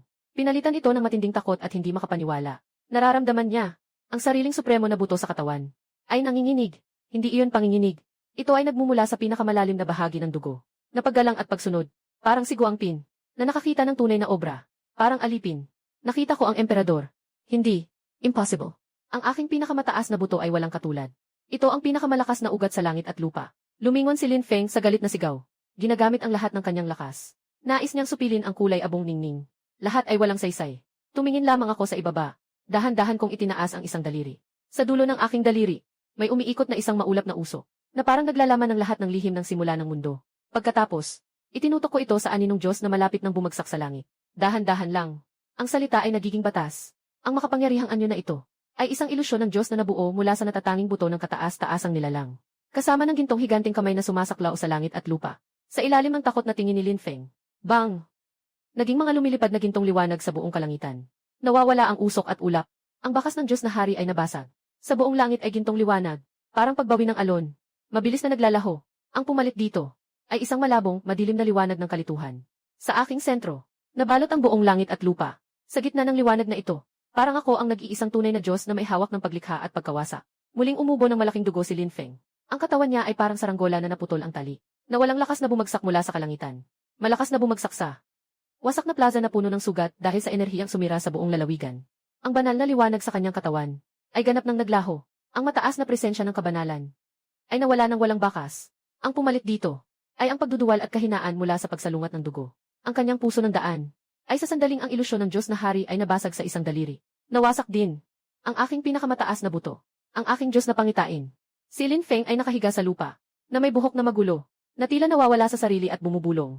Hindi niya matanggap ang kanyang ipinagmamalaki. Nangangat sa tuktok ng bundok, itinuturing na kanyang tadhana ang pinakabanal na buto ay nagawang sirain ng isang mas mataas, mas pinagmulan na kapangyarihan, parang isang bagyo na walang awang tinataboy. Ganap na binago nito ang kanyang pagkakaintindi. Wasak ang lahat ng kanyang pagmamalaki. Ang aking anino, tahimik na lumitaw sa kanyang harapan. Tumingin mula sa itaas patungo sa kanya. Sa sandaling ito, ako ay napapalibutan ng isang manipis na alon ng kalituhan. Sa bawat hininga, parang nakikipag-ugnayan sa kalikasan at sa daan ng mundo. Sa aking dibdib, yung bagong silang na, ang daan ng Hongmeng, ay patuloy na nagbibigay sa akin nang hindi may paliwanag na kapangyarihan. Sabi ko na, sinasayang mo ito. Ang boses ko ay tahimik na walang anumang alon. Isang magandang piraso ng jade. Ginawa mo akong isang bunto ng dumi ng aso. Pag-insulto. Ito ay hayagang pag-insulto. Biglang itinaas ni Lin Feng ang kanyang ulo. Ang mga mata niya ay nag-aapoy. Matinding nakatitig sa akin. Chuxuan, ikaw magnanakaw. Anong uri ng mahika ang ginamit mo? Saan mo nakuha ang ganitong kapangyarihan? Sa puntong ito, hindi pa rin siya naniniwala. Ito ay aking sariling kapangyarihan. Sa kanyang pananaw, isang walang silbi, kahit na may magandang pagkakataon. Hindi rin niya malalampasan ang anak ng kapalaran na ito. Nakikita ko ang kanyang kakaibang anyo. Medyo nakakatawa ang kanyang hitsura. Ayoko nang mag-aksaya pa ng salita. Dahan-dahan akong tumingkayad. Pinatungan ko ang mukha niya. Yung magandang mukha niya na may bahid ng galit. Malalim na pinatungan sa mga batong nasa lupa. Nagsalita si Lin Feng ng isang nakakasuklam na sigaw. Nagmamadaling sumugod. Nais na itulak ang aking paa. Ngunit ang aking paa, tila isang sinaunang bundok ng Diyos. Kahit gaano siya kalakas magpumilit, hindi ito matitinag kahit kaunti. 3 taon na ang nakalipas. Ikaw ang gumamit ng paa na ito, na nakatapak sa aking ulo, at sinabi sa akin, na ang basura ay hindi karapat-dapat sa pinakamataas na buto. Ang aking boses ay dahan-dahang umuusbong. Ngayon, sasabihin ko ang linyang ito. Ibinabalik ko sa'yo. Hindi mo pwedeng gawin sa akin yan. Ako ang banal na anak. Ako ang pag-asa ng King Yunsek sa hinaharap. Naramdaman ni Lin Feng ang banta ng kamatayan. Nagsimulang matakot si Zonggan. Nagsimulang magmakaawa. Pinatay mo ako. Hindi ka pakakawalan ng sekta. Sinasabi ko lang, mas tumitindi ang bigat sa aking mga paa. Huwag mag-alala. Wala ng King Yunsek. Pagkatapos sabihin ito, hindi ko na pinansin ang mga sigaw ni Lin Feng. Lumuhod ako. Sa ilalim ng takot na titig ni Lin Feng, iniunat ang kanang kamay, na parang pangil ng isang hayop, walang kahit anong pag-aalinlangan. Diretso itong ipinasok sa dibdib ni Lin Feng. Tunog ng pagkapunit ng laman at dugo. Napakaingay. Si Lin Feng ay naglabas ng isang malupit na sigaw na hindi katulad ng tao. Ang matinding sakit ay nagdulot sa kanya ng matinding pag-urong at pag-igting. Ang aking ekspresyon, walang kahit anong pagbabago. Ang aking kamay ay humahalo sa loob ng dibdib ni Lin Feng. Mahigpit mong yayakap ang piraso na nagbubuni sa matinding pagtibo. Ang buto na naglalabas ng huling liwanag. Buto ng dakilang hari. Nahanap ka na namin. Bumulong ako ng dahan-dahan. Biglang bumigat ang braso ko. Kasabay ng pinakawalang pag-asa mong sigaw ni Lin Feng. Isang kristal na malinaw. Punong-puno ng gintong mga simbolo. Ang mga buto na naglalabas pa rin ng banal na enerhiya ay aking pinutol ng duguan. Mula sa kanyang katawan, matinding hinila palabas. Nawala ang pinakabanal na buto. Ang amoy ni Lin Feng. Sa isang saglit lang, nahulog sa yelo. Parang naubos ang lahat ng kanyang lakas at sigla. Bigla siyang tumanda ng ilang dekada. Nakahiga siya sa lupa, tulad ng isang patay na isda. Humihingal siya ng malalim. Nakatitig siya sa buto sa aking kamay na may walang laman na mga mata. Iyon ang lahat para sa kanya. Ang kanyang ulam, ang kanyang katayuan, ang kanyang hinaharap, ay nawala na. Kinuha ko ang piraso ng supremong buto na puno ng dugo. Sa aking harapan, tiningnan ko ito ng mabuti sa loob ng ilang sandali. Sa harap ni Lin Feng, nagpakita ng ekspresyong pagkasuklam. Sobrang dami ng dumi, napuno ng dumi ng iyong dugo. Ganitong basura, kahit ibigay mo sa akin ng libre. Ayaw ko pa rin. Pagkatapos ng sinabi, isang malutong na tunog. Ang pirasong iyon ay nagpapapula sa maraming dakilang tao. Kilalang-kilala bilang pundasyon ng pagiging emperador, ang pinakamataas na buto. Nasa aking mga kamay. Pinipisil ko ito na parang durog na biskwit, na parang walang kahirap-hirap. Pinisil hanggang maging pulbos sa buong paligid. Gintong pulbos. Na dahan-dahang bumabagsak. Nabasa si Lin Feng sa mukha. Nang makita ang eksenang ito, hindi na kinaya ni Lin Feng. Lubos na nagka-crack ang isip niya. Biglang sumuka ng dugo pabalik, at nawala ng malay agad. Pagpatay, kailangan pang saktan ang puso. Matapos kong gawin ang lahat ng ito, pinagmasdan ko ang dugo at mga buto sa kamay ko. Yumuko ako at tiningnan ang si Lin Feng na naging kalat na puti. Sa mata ko, walang awa. Dahan-dahan kong binuhat ang paa ko. Itinutok sa ulo ni Lin Feng. Tapusin na ang alitan na ito. Dapat na tayong makipagkita. Sa taong pumayag sa lahat ng ito noon, na tinatawag na tagapangalaga. Sa sandaling, mga paa ko ay tatapak sa ulo ni Lin Feng. Biglang dumilim ang buong kalangitan. At, may isang puwersang lampas sa emperador ng digmaan. Higit pa sa nakakatakot na presensya ng isang kalahating banal. Mula sa itaas ng siyam na kalangitan. Biglang bumagsak. Tigilan mo! Isang sigaw na puno ng walang hanggang galit ng kidlat. Parang tumawid sa walang hanggang kalawakan. Diretsong sumabog sa kailaliman ng aking kaluluwa. Kasabay ng sigaw na iyon, isang dambuhalang kamay na nabuo lamang mula sa makapangyarihang espiritu, na humahawak sa langit, pumunit sa mga ulap, na may di matatawarang kalooban, na biglang sumunggab sa akin. Ang lakas ng dambuhalang kamay na ito, ay higit sa 100 beses na mas malakas, kaysa sa kamay na nilikha ni Lin Feng gamit ang Supreme Bond dati, kung saan dumaan ang dambuhalang kamay. Ang kalawakan ay nagkaroon ng malalaking pagbagsak. Mandirigmang dakila. Ito ang tunay na pag-atake ng isang malakas na mandirigmang dakila. Ang aking kilos ay bahagyang huminto. Ako'y tumingala. Ang mga matang napapalibutan ng magulong hangin. Tumingin sa higanteng kamay na humuli. Sa mukha ay lumitaw ang bahagyang interesadong ekspresyon. Mukhang may maayos na dumating. Hindi ako umatras. Hindi rin ako lumaban ng todo. Itinaas ko lang ang aking kanang kamay. Bukas ang 5 daliri. Patungo sa higanteng kamay na nakataas. Isang mahigpit na hawak. Tumigil. Isang di nakikitang. Ngunit pinakamataas na kapangyarihan ng dakilang daan. Biglang kumalat. Ang nagangalit na kamay, na tila gustong durugin ang buong langit at lupa, ay huminto pa rin ng may daang hakbang mula sa aking ulo. Biglang nanatili sa hangin, oras at espasyo. Sa sandaling ito, ay ganap na pinigilan ng bagong kapangyarihan ng aking daan, na nagbigay buhay. Ang aking 5 daliri, ay bahagyang pinisil. Ang napakalaking kamay na nilikha ng mga makapangyarihang mandirigma, parang isang marupok na produkto ng salamin. Biglang sumabog, naging makulay na ulan ng espiritual na liwanag. Ano? Sa itaas ng siyam na langit, may narinig na naguguluhan. Nabulong. Sa susunod na segundo, langit, parang pinunit ng isang hindi nakikitang malaking kamay. Mula sa gitna na nag-iwan ng isang malaking puwang. Isang tao na nakasuot ng purpura at gintong balabal. Na may korona sa ulo. Na may korona ng jade. Na may makapangyarihang mukha. Isang kalalakihang nasa gitnang edad na may otoridad kahit hindi nagagalit. Mula sa siwang ng espasyo, ay naglakad palabas. Sa sandaling siya ay lumitaw. Ang mga batas ng buong kalangitan at lupa ay tila yumuyuko sa kanya. Siya ang naghahari sa mundong ito. Ang pinuno ng King Yun Sek, Zhao Wuji. Isang tunay na, malakas na mandirigma. Si Zhao Wuji ay biglang lumitaw. At agad na nakatuon ang kanyang tingin sa mga guho ng Qi. Nang makita niya ang kalunos-lunos, natanawin na parang impyerno, ang kanyang mukha na walang emosyon, ay biglang napuno ng yelo, plaza ng tanggapan ng pagsunod sa batas. Bundok ng banal na anak, nabagsak ang isang bahagi. Maraming mga nakatingin na mga disipulo mula sa inner gate. Halos lahat ay namatay, naging dugo at putik sa lupa. Puno ng tanggapan ng pagsunod sa batas. Pinuno ng Yuin, hango at ulo ay hindi magkatugma. 4 na pangunahing tagapagtanggol ng banal na anak, walang bakas ng mga labi, at ang pinakagusto niya, ay ang ipinadala niya ang magiging anak ng kapalaran ng buong sekta. Lin Feng, ngayon ay nakahandusay na parang isang patay na aso. May malaking sugat na duguan sa dibdib. Humihingal, hindi alam ang buhay o kamatayan. Si Zhao Wuji ay sumigaw ng isang napakalakas na sigaw na puno ng galit. Nakakatakot na alon ng tunog, ay nagpagulong sa mga ulap sa langit. Bigla siyang kumilos, at agad na lumitaw sa tabi ni Lin Feng. Isang banayad na lakas ng buhay ang pumasok sa katawan ni Lin Feng. Panandali ang pinigil ang kanyang huling hininga. Pagkatapos, dahan-dahan siyang tumayo. Ang mga mata niyang puno ng pagkasira ng mga bituin. Mahigpit na nakatutok sa akin na hindi kalayuan. Ang tingin niksing, parang nais akong pagdugtungin ng libu-libong sugat, at gawing abo ang aking mga buto. Ikaw, ang sumira sa aking sekta, nasaktan ang aking kilin na anak, boses ni Zhao Wuji. Maingay at malalim. Bawat salita, ay may dalang walang katapusang puot na kayang magyelo ng kaluluwa. Tumingin ako sa kanyang mga mata, nakatitig na walang emosyon. Ikaw yung taong nakatitig lang habang sinisiraan niya ako. Pero wala man lang sinabi kahit isang salita. Ngayon, sa wakas ay lumabas ka na. Walang hiya. Si Zhao Wuji sa galit ay napatawa. Ilang taon na ba? Mula nang siya ay umupo sa trono. Pumasok sa antas ng Martial Sovereign. Ilang taon na nga ba? Walang sinuman ang naglakas loob na makipag-usap sa kanya ng ganito. Isang matalino at mapanlikhang salot. Walang pakialam ang aking katayuan sa iyong mga natamo. Ano man ang iyong sandigan. Ngayon, wala nang pag-asa kang makaligtas. Walang ibang sasabihin pa kundi ang totoo. Alam niya na sa kanyang kakayahan lang na mapabagsak ang buong sekta sa ganitong kalagayan. Itong binata sa harap niya, hindi basta-basta mapapasuko gamit ang karaniwang paraan. Dahan-dahan niyang itinaas ang kamay. Sa gitna ng palad ay may lumitaw na isang sinaunang tanso na token. Ipinuhos niya ang espiritual na lakas dito. Biglang lumiwanag ang token ng isang nakabibighaning pulang liwanag. Nang isang malungkot, sinaunang at malayo. Ngunit puno ng walang katapusang hangarin sa pagpatay na tunog ng kampana. Na walang babala. Sa bawat sulok ng King Yun Sek, biglang umaalingaw-ngaw.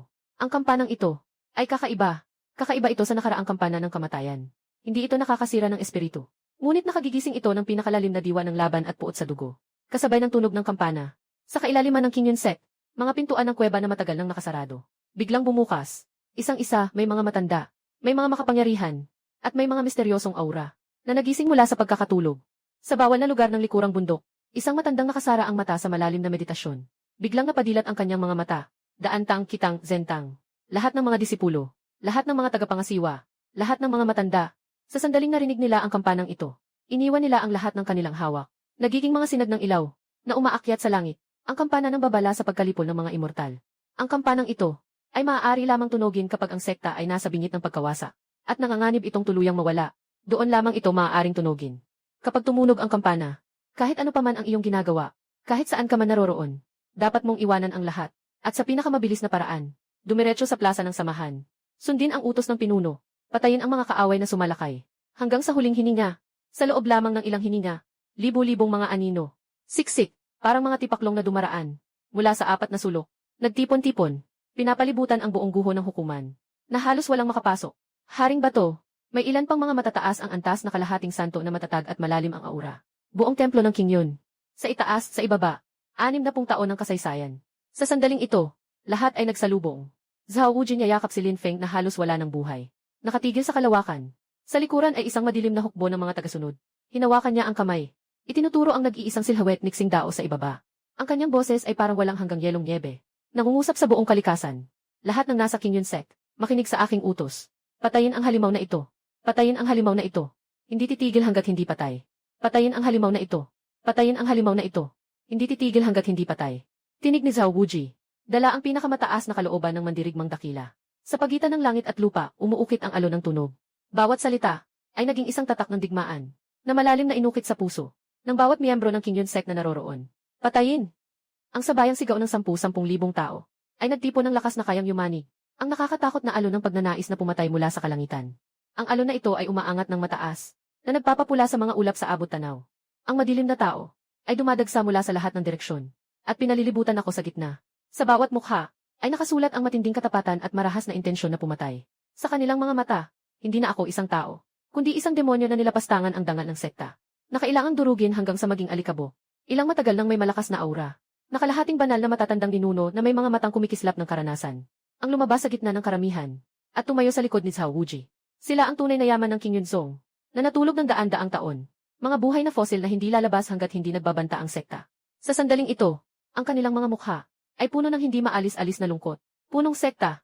Sino ang may lakas na manghamak sa aming King Yunzong? Isang matandang tao na may puting buhok at balbas, na may mahinang boses ay nagtanong. Ang kanyang mahamog na mga mata ay tumingin sa mga guho sa ibaba, at sa huli ay napadpad sa akin. Mahal na elder, ang batang ito ay si Chuksuan, na itinakwil na estudyante 3 taon na ang nakalipas. Si Zhao Wuji ay may yakap na Lin Feng. Ang puot ng galit sa tono ay halos maging katotohanan. Di ko alam anong uri ng mahikal na kapangyarihan ang nakuha niya, na nagdulot sa kanyang sekta na wasakin hanggang ganito. Kahit ang pinaka-supreme na buto ni Fenger ay kanyang pinutol ng buhay. Ano? Paglabas ng salitang ito, ang katawan ng ilang kalahating banal na ninuno ni Xing ay sabay-sabay na nanginig. Ang pinakamataas na buto ni Lin Feng ay kanilang pinagkaisahang kinilala bilang pag-asa upang dalhin ang King Yun sect sa susunod na kadakilaan. Ang sekta ay naglaan ng napakaraming yaman at pinangalagaan ang pinakamataas na pundasyon sa loob ng 3 taon. Ngayon, naging walang silbi ng isang itinakwil na alagad sa harap ng punong guro na pinilit na ilabas at piniga ang kasalanan. Dapat siyang patayin. Sumigaw ang matandang ninuno na may puting buhok. Ang kapangyarihan ng kalahating banal ay sumabog ng walang pag-aalinlangan. Ang langit at lupa ay nagbago ng kulay. Magtipon. Hindi na nag-aksaya ng oras si Zhao Wuji. Itinaas niya ang kanyang mga kamay. Ang kanyang boses ay umabot sa buong lugar. Malawakang pagwasak ng 10 diyosa. Sundin ang utos. Libo-libong mga disipulo. Sabay-sabay na sumagot. Sa susunod na sandali, bawat miyembro ng King Yun sect ay nagliwanag ng isang halimuyak ng espiritual na kapangyarihan. Libo-libong mga halimuyak ang sumabog pataas sa kalangitan at nagtagpo upang bumuo ng isang malaking diagramang panghimpapawid na sumasaklao sa buong kabundukan. Makaluma, mahiwaga, puno ng amoy ng pagkawasak ng mga simbolo na umiikot sa anyo ng isang diagram. Bawat disipulo ay naging isang node ng malaking diagram. Ang kanilang espiritual na lakas, ang kanilang dugo, pati na ang kanilang kaluluwa. Sa sandaling ito, lahat ay nagkakabit sa pamamagitan ng koneksyon ng aray at nagsanib sa Panginoon ng sekta na si Zhao Wuji. Naging isang buong pagkatao. Ang aura ni Zhao Wuji nagsimulang mabilis na sumiklab sa isang nakakatakot na bilis. Sa simula ng Wuzun, sa gitna ng Wuzun, sa rurok ng Wuzun, sa huli, ang kanyang lakas ay tila nahawakan ang tinatawag na daan patungo sa antas ng banal. Isang kapangyarihang magpapawalang saysay sa lahat ng bagay na maaaring sirain ang daan. Mula sa gitna ng kalangitan, sa gitna ng aray. Dahan-dahang bumababa. Mahigpit na nakatutok sa akin sa ibaba. Ito ang pinakamalakas na barahan ng King Yunsek sa loob ng maraming taon. Pinakamalakas na panlaban nila. Kapag inilabas ang puwersang ito, sa ilalim ng santito, lahat ay parang mga langaw. Chuxuan. Ang boses ni Zhao Wuji. Naging di tao. Isang dakilang tunog na binubuo ng libu-libong boses. Ako ay mula sa King Yunsek, na may 60,000 taon ng kasaysayan bilang handog. Upang likhain ka, na mawala ang iyong kaluluwa, itinaas niya ang kanyang kamay. Ang malaking pabilog na pagsira sa itaas ng kalangitan. Nangyayari rin ang pagtakbo nito sa sukdulan. Ang daan ay sapat upang butasin ang mundong ito. Ang puti at kulay abong sinag ng liwanag na nagwawasak sa lahat ng bagay, ay nagkakonsentra sa gitna ng walang tigil. Sa lakas na ito, kakayanin nitong buwagin ang pintuang bayan na ito. Kasama na ako. Mula sa mundong ito, pinahid ng hangin, nakakatakot na presyon, pati ang paligid ay umiyak. Nasa gitna ng bagyo, ako, ay hindi man lang kumunot ang kilay. Tumingin ako sa paligid, tumingin sa mga nagagalit sa akin. Nais na kainin ang kanyang laman, at gawing balat ang libu-libong katulad niya. Tumingin sa langit sa nakabuo ng lakas ng buong sekta, na naglalaro ng espiritu, si Zhao Wuji. Bigla akong nagtaka at mumiti. Ito ay isang napakasining ng ngiti, napakasayang ng ngiti, basta-basta kong itinapon ang mahaba at matulis na espada na nakuha ko mula sa mga disipulo ng enforcement hall, ngunit hindi ko nagamit. Nang biglang, ang espada ay bumagsak sa mga durog na bato. At pagkatapos, sa harap ng libu-libong tao na nagulat, hindi makapaniwala at nagalit, binuksan ko ang aking dibdib. Niyakap niya ang kanyang mga braso, ang kanyang postura, parang hindi siya naghihintay ng kamatayan, kundi niya yakap ang isang malaking kasiyahan. Ang galing, hindi masyadong malakas ang boses ko. Ngunit malinaw na pumasok sa tainga ng bawat isa. Hindi na kailangang isa-isang ihatid kayo. Nasa daan na. Sobrang sayang ng oras. Tiningala ko. Hinarap ang kulay abo na liwanag na kayang wasakin ang mundo. Lalong lumiwanag ang aking ngiti. Lahat ay nandito. Halika. Pakiusap buong samahan. 66,327. Aangat mo dito. Itong tao na ito. Talagang baliw.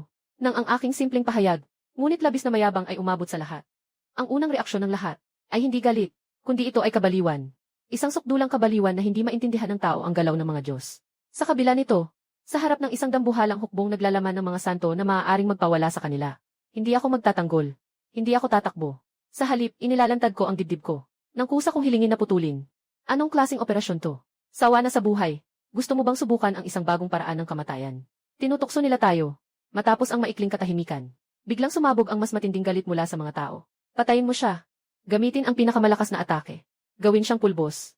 Hayaan siyang magbayad para sa kanyang kayabangan. Puno, huwag nang mag-atubili. Ay activate ang malaking hanay. Sa itaas ng langit, sa mukha ni Zhao Wuji na binuo ng kalooban ng libu-libong tao, ay lumitaw din ang labis na pagkakabaluktot. Hindi pa niya kailanman nakita ng isang taong ganito kayabang. At hindi rin kailanman nakaranas ng ganitong kahihiyan. Ayon sa iyong nais, sumigaw si Zhao Wuji ng malakas na ungol. Ang kanang kamay na pinagsama-sama ang lakas ng buong sekta. Biglang ibinaba, upang puksain. Bumubulong. Sa itaas ng kalangitan, ng malaking puok ng pagkawasak ng lahat ng Diyos. Nagbigay ng huling pagsabog. Ang liwanag ng pagkawasak na nagtipo ng 60,000 taon ng kaalaman. Isang abo puting liwanag ng pagkawasak na kayang butasin ang langit at lupa. Na parang isang espada ng paghukom mula sa siyam na langit. Patungo sa lupa, ang anyo na nakabuka ang mga braso. Biglang bumagsak. Kasabay nito, sa lupa, 10,000 disipulo ng King Yunzong ay sabay-sabay na naglunsad ng kanilang pinakamalakas na atake sa buhay. Kasanayan sa espada ng langit. Galit na alon na pagsugpo. Mataas na antas ng Xuan grade. Naglalagablab na apoy, sumiklab ang lungsod. Banal na kayamanan sa lupa. Tatak ng pagpapalakas ng bundok. Sa isang iglap, mahigit sa 60,000 na atake. Nagtipon-tipon bilang isang makulay na liwanag. Isang napakaliwanag na daluyong ng kamatayan. Ang hangin ng espada ay malawak. Ang liwanag ng tabak ay pumunit sa hangin. Ang suntok ay bumagsak sa langit. Ang mga mahiwagang kagamitan ay parang ulan. Ang dambuhalang alon na ito nagawa sa purong enerhiya. Mula sa lahat ng direksyon, patungo sa akin na nasa gitna, ay sumisiklab ng walang humpay. Sa langit, ay ang liwanag ng pagkawasak. Sa lupa, ay ang sama-samang atake ng 60,000 tao. Walang daan pa itaas, walang lagusan pababa. Ito ay isang laban na tiyak na kamatayan. Tinitingnan ang ataking kayang wasakin ako ng bilyong beses. Ang ngiti sa aking mukha, ay walang kahit anong pagbabago. Sa aking puso, ngunit matagal nang naabala ng ibang boses. Ang boses na iyon, ay hindi na tulad ng dati, na malinis na tunog, ng ding-ding. Sa halip, direktang nakabuo ng isang bahagi, na parang isang malakas na dagundong ng daan. Isang tuloy-tuloy na mahabang tunog. Bumugso. Na-detect na ikaw ay tinatamaan ng 61,327 na magkakaibang uri ng pinaghalong atake. Ang lakas ng atake ay patuloy na lumalampas sa kritikal na hangganan. At trigger ang Ultimate Defense Countermeasure. Malawak na pag-aalok ng kalawakan. Mode. Matagumpay ang pag-aalok. Binabati kita, host, sa pagkakaroon ng katawan na hindi tinatabla ng lahat ng batas. Binabati kita, host, sa pagkakaroon ng pagkakaugnay sa dakilang daan. Binabati kita, host, sa pagkakaroon ng hindi masisira na kaluluwa ng Diyos. Binabati kita, host, sa iyong Chaos Word Body. Nagsipsip ng iba't ibang uri ng espada. Nagmumuta patungo sa walang hanggan na katawan ng espada. Binabati ka, may-ari, ang iyong walang kamatayang katawan ng ginto. Nagsipsip ng iba't ibang lakas ng katawan. Nagmumuta patungo sa banal na katawan ng Hongmeng. Binabati ka, may-ari, ang iyong buto ng daan ng Hongmeng ay nagiging masigla.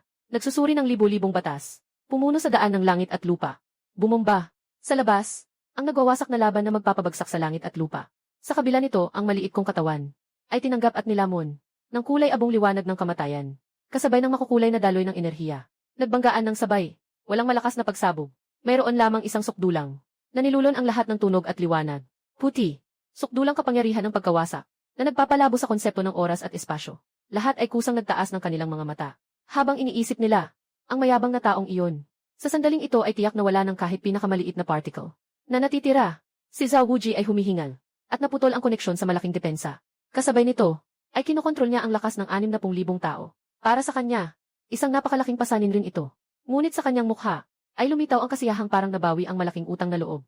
Ang trahedya ng sekta na ito, ay sa wakas ay nagtapos na, bagamat napakamahal ang kapalit. Ngunit sa isip niya, ang kanyang mga iniisip, hindi pa tapos ang pag-ikot. Isang kilabot na nagpapapanatag sa kanyang kaluluwa. Biglang sumabog mula sa gitna ng bagyong sumisira. Na parang pagsabog. Hindi ito gintong liwanag, hindi rin ito kulay abo ng kaguluhan. Kundi isang, hindi mailarawang kulay. Hindi mailarawan. Higit pa sa lahat ng kaalaman at batas ng mundong ito. Ang liwanag ng Dao yun. Ang liwanag ng Dao yun. Kasabay nito, sa aking isipan, ang patuloy na dagundong ng dakilang daan, ay naramdaman din sa sandaling ito. Nakuha na sa pinakataas. Ding! Isang tunog na parang nagmula pa sa walang hanggang nakaraan. Na naglalaman ng walang hanggang kapangyarihan at babala. Na napapawi ang lahat ng ingay. Maligayang bati, tagapag-alaga. Ikaw ay perpektong nakayanan ang masaganang atake ng mass extinction array. Ng mga walang hanggang Diyos. Pangwakas na tagumpay. 10,000 pagsasagawa ng perpektong pagkilos. Na itaguyod na, isinasagawa ang pangwakas na pagsusuri. Tagumpay sa negosasyon. Ang iyong kakayahan. Isinasagawa ang walang hanggang pagsasakatuparan. Rurok ng emperador ng sandata. Kalahating banal. Guro ng sining ng pakikipaglaban. Ding! Binabati ang may-ari. Nakaabot ng bagong antas. Kahalagahan ng emperador ng sining ng pakikipaglaban. Ding! Binabati ang may-ari. Natapos na ang pagbabago ng ugat at buto. Nakuha ang pinakamataas na pundasyon ng daan. Prutas ng daan ng langit na emperador. Boom! Sa gitna ng puting liwanag ng pagkawasak na sumisipsip ng lahat. Isang araw na mas maliwanag kaysa sa araw. Isang gintong banal na araw na bilyong beses na mas maliwanag. Biglang sumikat. Walang katapusang kapangyarihan ng emperador. Mula sa banal na araw. Nagmamadaling kumalat. Ang malaking diagram ng pagkawasak ng lahat ng Diyos sa langit. Sa ilalim ng pagsalakay ng kapangyarihang ito. Ay hindi nakatagal. Parang basag na salamin. Nawasak ng piraso-piraso. Naging ulan ng liwanag sa kalangitan. Eto. Nawasak ang malaking formation. Lahat ng miyembro ng King Yun Sect. Sabay-sabay silang bumuga ng sariwang dugo. Ang kanilang lakas ay biglang bumagsak. Tinamaan sila ng nakakatakot na backlash. Napatitik sila sa taas na may matinding takot. Tumingin sa gitna ng bagyo. Liwanag. Dahan-dahang nawawala. Isang anyo. Tahimik na nakasuspinde sa hangin. Wala akong sugat. Maayos ang aking kasuotan. Kahit isang hibla ng buhok. Wala ng kalat. Ang aking buong aura. Nagbago ng husto. Kung ang dating kong sarili ay isang nakatago sa kalasag na halimaw na sandata, ngayon naman ako ay parang mainit na palad na sumasakop sa langit. Ang kataas-taasang emperador ng langit na humahatol sa lahat ng mundo. Ang aking mga mata ay naging purong gintong kulay. Walang kahit anong damdamin. Tahimik na pinagmamasdan ang mga hamak na nilalang sa aking paanan. Sa likod ko ay isang puno na nag-uugnay sa langit at lupa. Nakabitin sa mga sanga ang araw, buwan, mga bituin. At malabong anino ng mga bunga ng dao mula sa iba't ibang mundo. Dahan-dahang lumilitaw. Ito ang dao fruit ng emperador ng langit. Sa sandaling lumitaw ang anino ng dao fruit ng emperador ng langit. Isang kapangyarihang hindi mailarawan sa salita. Nahigit pa sa mga batas ng langit at lupa ang bumalot. At biglang bumagsak. Ang puwersang ito, hindi naglalaman ng anumang puot. Ngunit mas nakakatakot kaysa sa anumang galit. Hindi ito isang puwersa ng enerhiya, kundi isang bagay na nagmumula sa pinakasaligan ng buhay. Isang ganap na pagyurak, parang isang mortal. Nanghihingi ng gabay sa Diyos, parang mga langgam, na kumakaway sa langit na dragon. Iyon ay isang agwat, na hindi malalampasan sa anyo ng buhay. Tumba. Ang mga tunog ng daan ay parang lindol at tsunami, na umalinggaw sa buong guho. Mahigit 60,000 miyembro ng King Yun Sect. Sa ilalim ng kapangyarihan ng langit na ito, wala silang karapatang tumayo. Ang kanilang mga katawan, ang kanilang mga kaluluwa, ay nanginginig ng labis na wala sa kontrol. Isang takot na nagmumula sa pinakalalim ng kaluluwa. Ang pinaka-primitive, ay sumakop sa kanilang buong isipan. Gusto nilang itaas ang ulo. Ngunit napagtanto nilang ang kanilang lig, ay parang pinipigan ng bilyon-bilyong banal na bundok. Hindi man lang makagalaw ng isang daliri. Kaya't nakaluhod sila sa lupa. Sa pinakamapagpakumbabang posisyon. Tinitiis ang maladyos na titig. Marami sa mga disipulo na mababa ang antas ng pagsasanay. Hindi na niya matiis ang bigat ng presyon na ito. Dugo ang lumalabas sa 7 butas ng katawan. Ang kanyang kaluluwa ay nabasag agad. Tahimik na namatay. Sa buong lugar, ang nag-iisang nakatayo pa ng bahagya ay ang pinuno ng King Yunset, Zhao Wuji. Ngunit ang anyo niya ngayon ay mas kahila-hilakbot pa kaysa sa mga alagad ni Lufu. Ang kanyang mga binti ay nanginginig ng malakas na parang salagubang. Ang mga tuhod niya ay naglalabas ng tunog na parang pagkakabiyak, na para bang anumang oras ay mabibiyak. Ang kanyang maringal na mukha, matagal nang napalitan ng walang katapusang takot at pangamba. Naging maputla tulad ng papel. Matindi siyang nakatitig sa nakasabit sa hangin. Tulad ng isang Diyos, may tunog na lumalabas sa kanyang lalamunan. Tulad ng tunog ng luma at sirang bumbunan. Ang daan ng langit. Ano ang bagay na ito? Anong antas ng kapangyarihan iyon? Hindi niya maunawaan kahit pilitin niyang isipin. Kahit anong pilit, ang nangyayari sa harap niya. Pinagsama-sama nila ang buong lakas ng sekta, na sapat para patayin ang isang banal na tao sa isang suntok. Ngunit hindi nila napatay ang kalaban. Sa halip, ginawa siyang Diyos. Ikaw, sino ka? Gumugol si Zhao Wuji ng lahat ng lakas niya. Bago niya naipiga ang mga salitang ito mula sa kanyang mga ngipin. Tumingin ako sa ibaba. Ang gintong mga mata ay malamig na nakatuon kay Zhao Wuji. Hindi ko sinagot ang tanong na ito. Wala nang dahilan para dito. Tahimik lang akong nakatingin sa ibaba. Tinitingnan ang dati mataas na. Pumapayag na kunin ang lahat sa akin na pinuno. Tinitingnan ang lalaking kanina nagnanais na tuluyang sirain ako. Tinitingnan siya sa sandaling ito. Sa harap ko, mapagpakumbaba tulad ng alikabok. Takot na parang asong walang tahanan. Dahil sa dahilan noong 3 taon na ang nakalipas. At ang bunga nitong 3 araw, dapat nang tapusin. Huwag mo akong papatayin. Si Zhao Wuji mula sa malamlam kong mata. Naintindihan niya ang hatol ng kamatayan. Lubos siyang naglupasay. Ang pagmamalaki bilang isang mandirigmang dakila. Ang dangal bilang pinuno ng angkan. Sa sandaling ito, walang pag-aalinlangan niyang itinapon sa kalangitan. Bumagsak. Tunog. Hindi na makayanan. Malakas na bumagsak. Sa akin. Sobrang nagmamakaawa. Guro. Mahal na guro. Mahal na Diyos, pakiusap. Ako'y may kasalanan at walang kaalaman. Bumagsak ang aking mga mata na kababatang henerasyon. Nangyari ito 3 taon na ang nakalipas. Lahat ng ito ay gawa ni Lin Feng. Nasa pagmumuni-muni ako noon. Wala akong kaalaman. Nananawagan ako sa dakilang guro sa hirap ng aking pagsasanay. Patawarin mo ako kahit isang buhay ng aso. Handa akong ialay ang buong King Yunset. Buhay na buhay sa bawat kapanahunan. Maglilingkod bilang baka o kabayo para sa dakilang langit. Tinitingnan si Zhao Wuji na umiiyak ng todo. Na nagpapakita ng kanyang mga kahihiyan. Sa aking mukha, wala pa rin akong anumang ekspresyon. Dahan-dahan ko lamang. Itinaas ang aking kanang kamay. Hinlalaki at gitnang daliri. Sobrang liit na hindi mahahalata. Ngunit parang naglalaman ang buong universo. Ang kalituhan ng espada ng misteryo ng pag-iral at pagkawala. Sa aking mga daliri, tahimik na nagsasama-sama. Nang makita ang galaw na ito, si Zhao Wuji ay naglabas ng isang desperadong sigaw hanggang sa sukdulan. Hindi ako pinapansin. Ang aking braso, nakatingin sa ibaba sa pinto ng King Yunset. Sa mga nakaluhod na 60 na anino. Parang walang pakialam. Walang ningning ng ilaw. Walang ningning ng espada. Walang ingay. Kahit nakaunting enerhiya o pagbabago. Sa oras, parang sa sandaling iyon, para bang pinindot ang pause baton. Sa susunod na sandali, ako ang sentro. Nang di nakikita. Nang walang ingay. Walang kulay na alon. Kumakalat. Kung saan dumaan ang alon. Si Zhao Wuji na nakaluhod sa lupa. Tahimik na nagkakahiwa-hiwalay ang katawan. Naging pinakamaliit na mga particle. Nawala sa pagitan ng langit at lupa. 10,000 miyembro ng King Yunset. Nakatagpo rin ng parehong kapalaran. Sa kanilang mga mukha, kahit na nananatili pa rin, ang takot at gulat na ekspresyon. Ngunit ang kanilang katawan ay naging abo na. Ito ang guho ng plaza sa kanilang mga paa. Ito ang gumuho na bituin ng santo. Ito ang mga bundok ng King Yunset. Daang-daang bundok na napapalibutan ng mahiwagang usok. Ay ang bantay na malaking depensa na nagprotekta sa samahan ng 60,000 taon. Lahat ng bagay ay nasa ilalim ng walang kitang alon na iyon. Natuluyang binura mula sa pinagmulan ng pag-iral. Ganap na pinawi. Ganap na pinawi. Pagkatapos ng katahimikan, naglaho na ang mga alon. Hangin. Sa lugar na ito, nananatili na lang ang isang makinis na salamin. Isang malalim at walang katapusang dambana. Magpapasya dito ang mga henerasyon ng isang makapangyarihang sekta. Sekta ng King Yun. Kasama ang kanilang pinuno, matatanda at mga disipulo. Mahigit 60,000 tao. Lubos na. Nawala mula sa mundong ito. Hindi sila kailanman nag-iral. Tahimik kong tiningnan ang kawalang hanggan sa ibaba. 3 taong alitan. Natapos na rito. Binalik ko ang aking daliri. Tumingala ako sa mas mataas na kalangitan. Doon, naramdaman ko ang mas malawak na mundo. Mas makapangyarihang mga batas. Mas kawili-wili. Nakasama. Nakaangat ang aking labi. Sa wakas ay napangiti ako ng bahagya. Pagkatapos, itinaas ko ang paa. At tinapak ang walang laman sa harap ko. Dahan-dahang tinapak. Chris, ang matibay na hadlang ng mundo, ay nasa harap ko. Parang manipis na papel. Madaling napunit ng isang malalim na sugat. Sa kabilang dulo, ay ang nagniningning na kalawakan. Ay ang walang katapusang hindi alam. Ako'y humakbang. Ang aking anyo ay nawala sa puwang na bitak. Bitak. Dahan-dahang nagsasara. Dahan-dahang nagsasara. Sa pagitan ng langit at lupa, muling bumalik ang kapayapaan. Iniwan lamang ang isang walang laman na dambuhalang hukay. Tahimik na nagsasalita,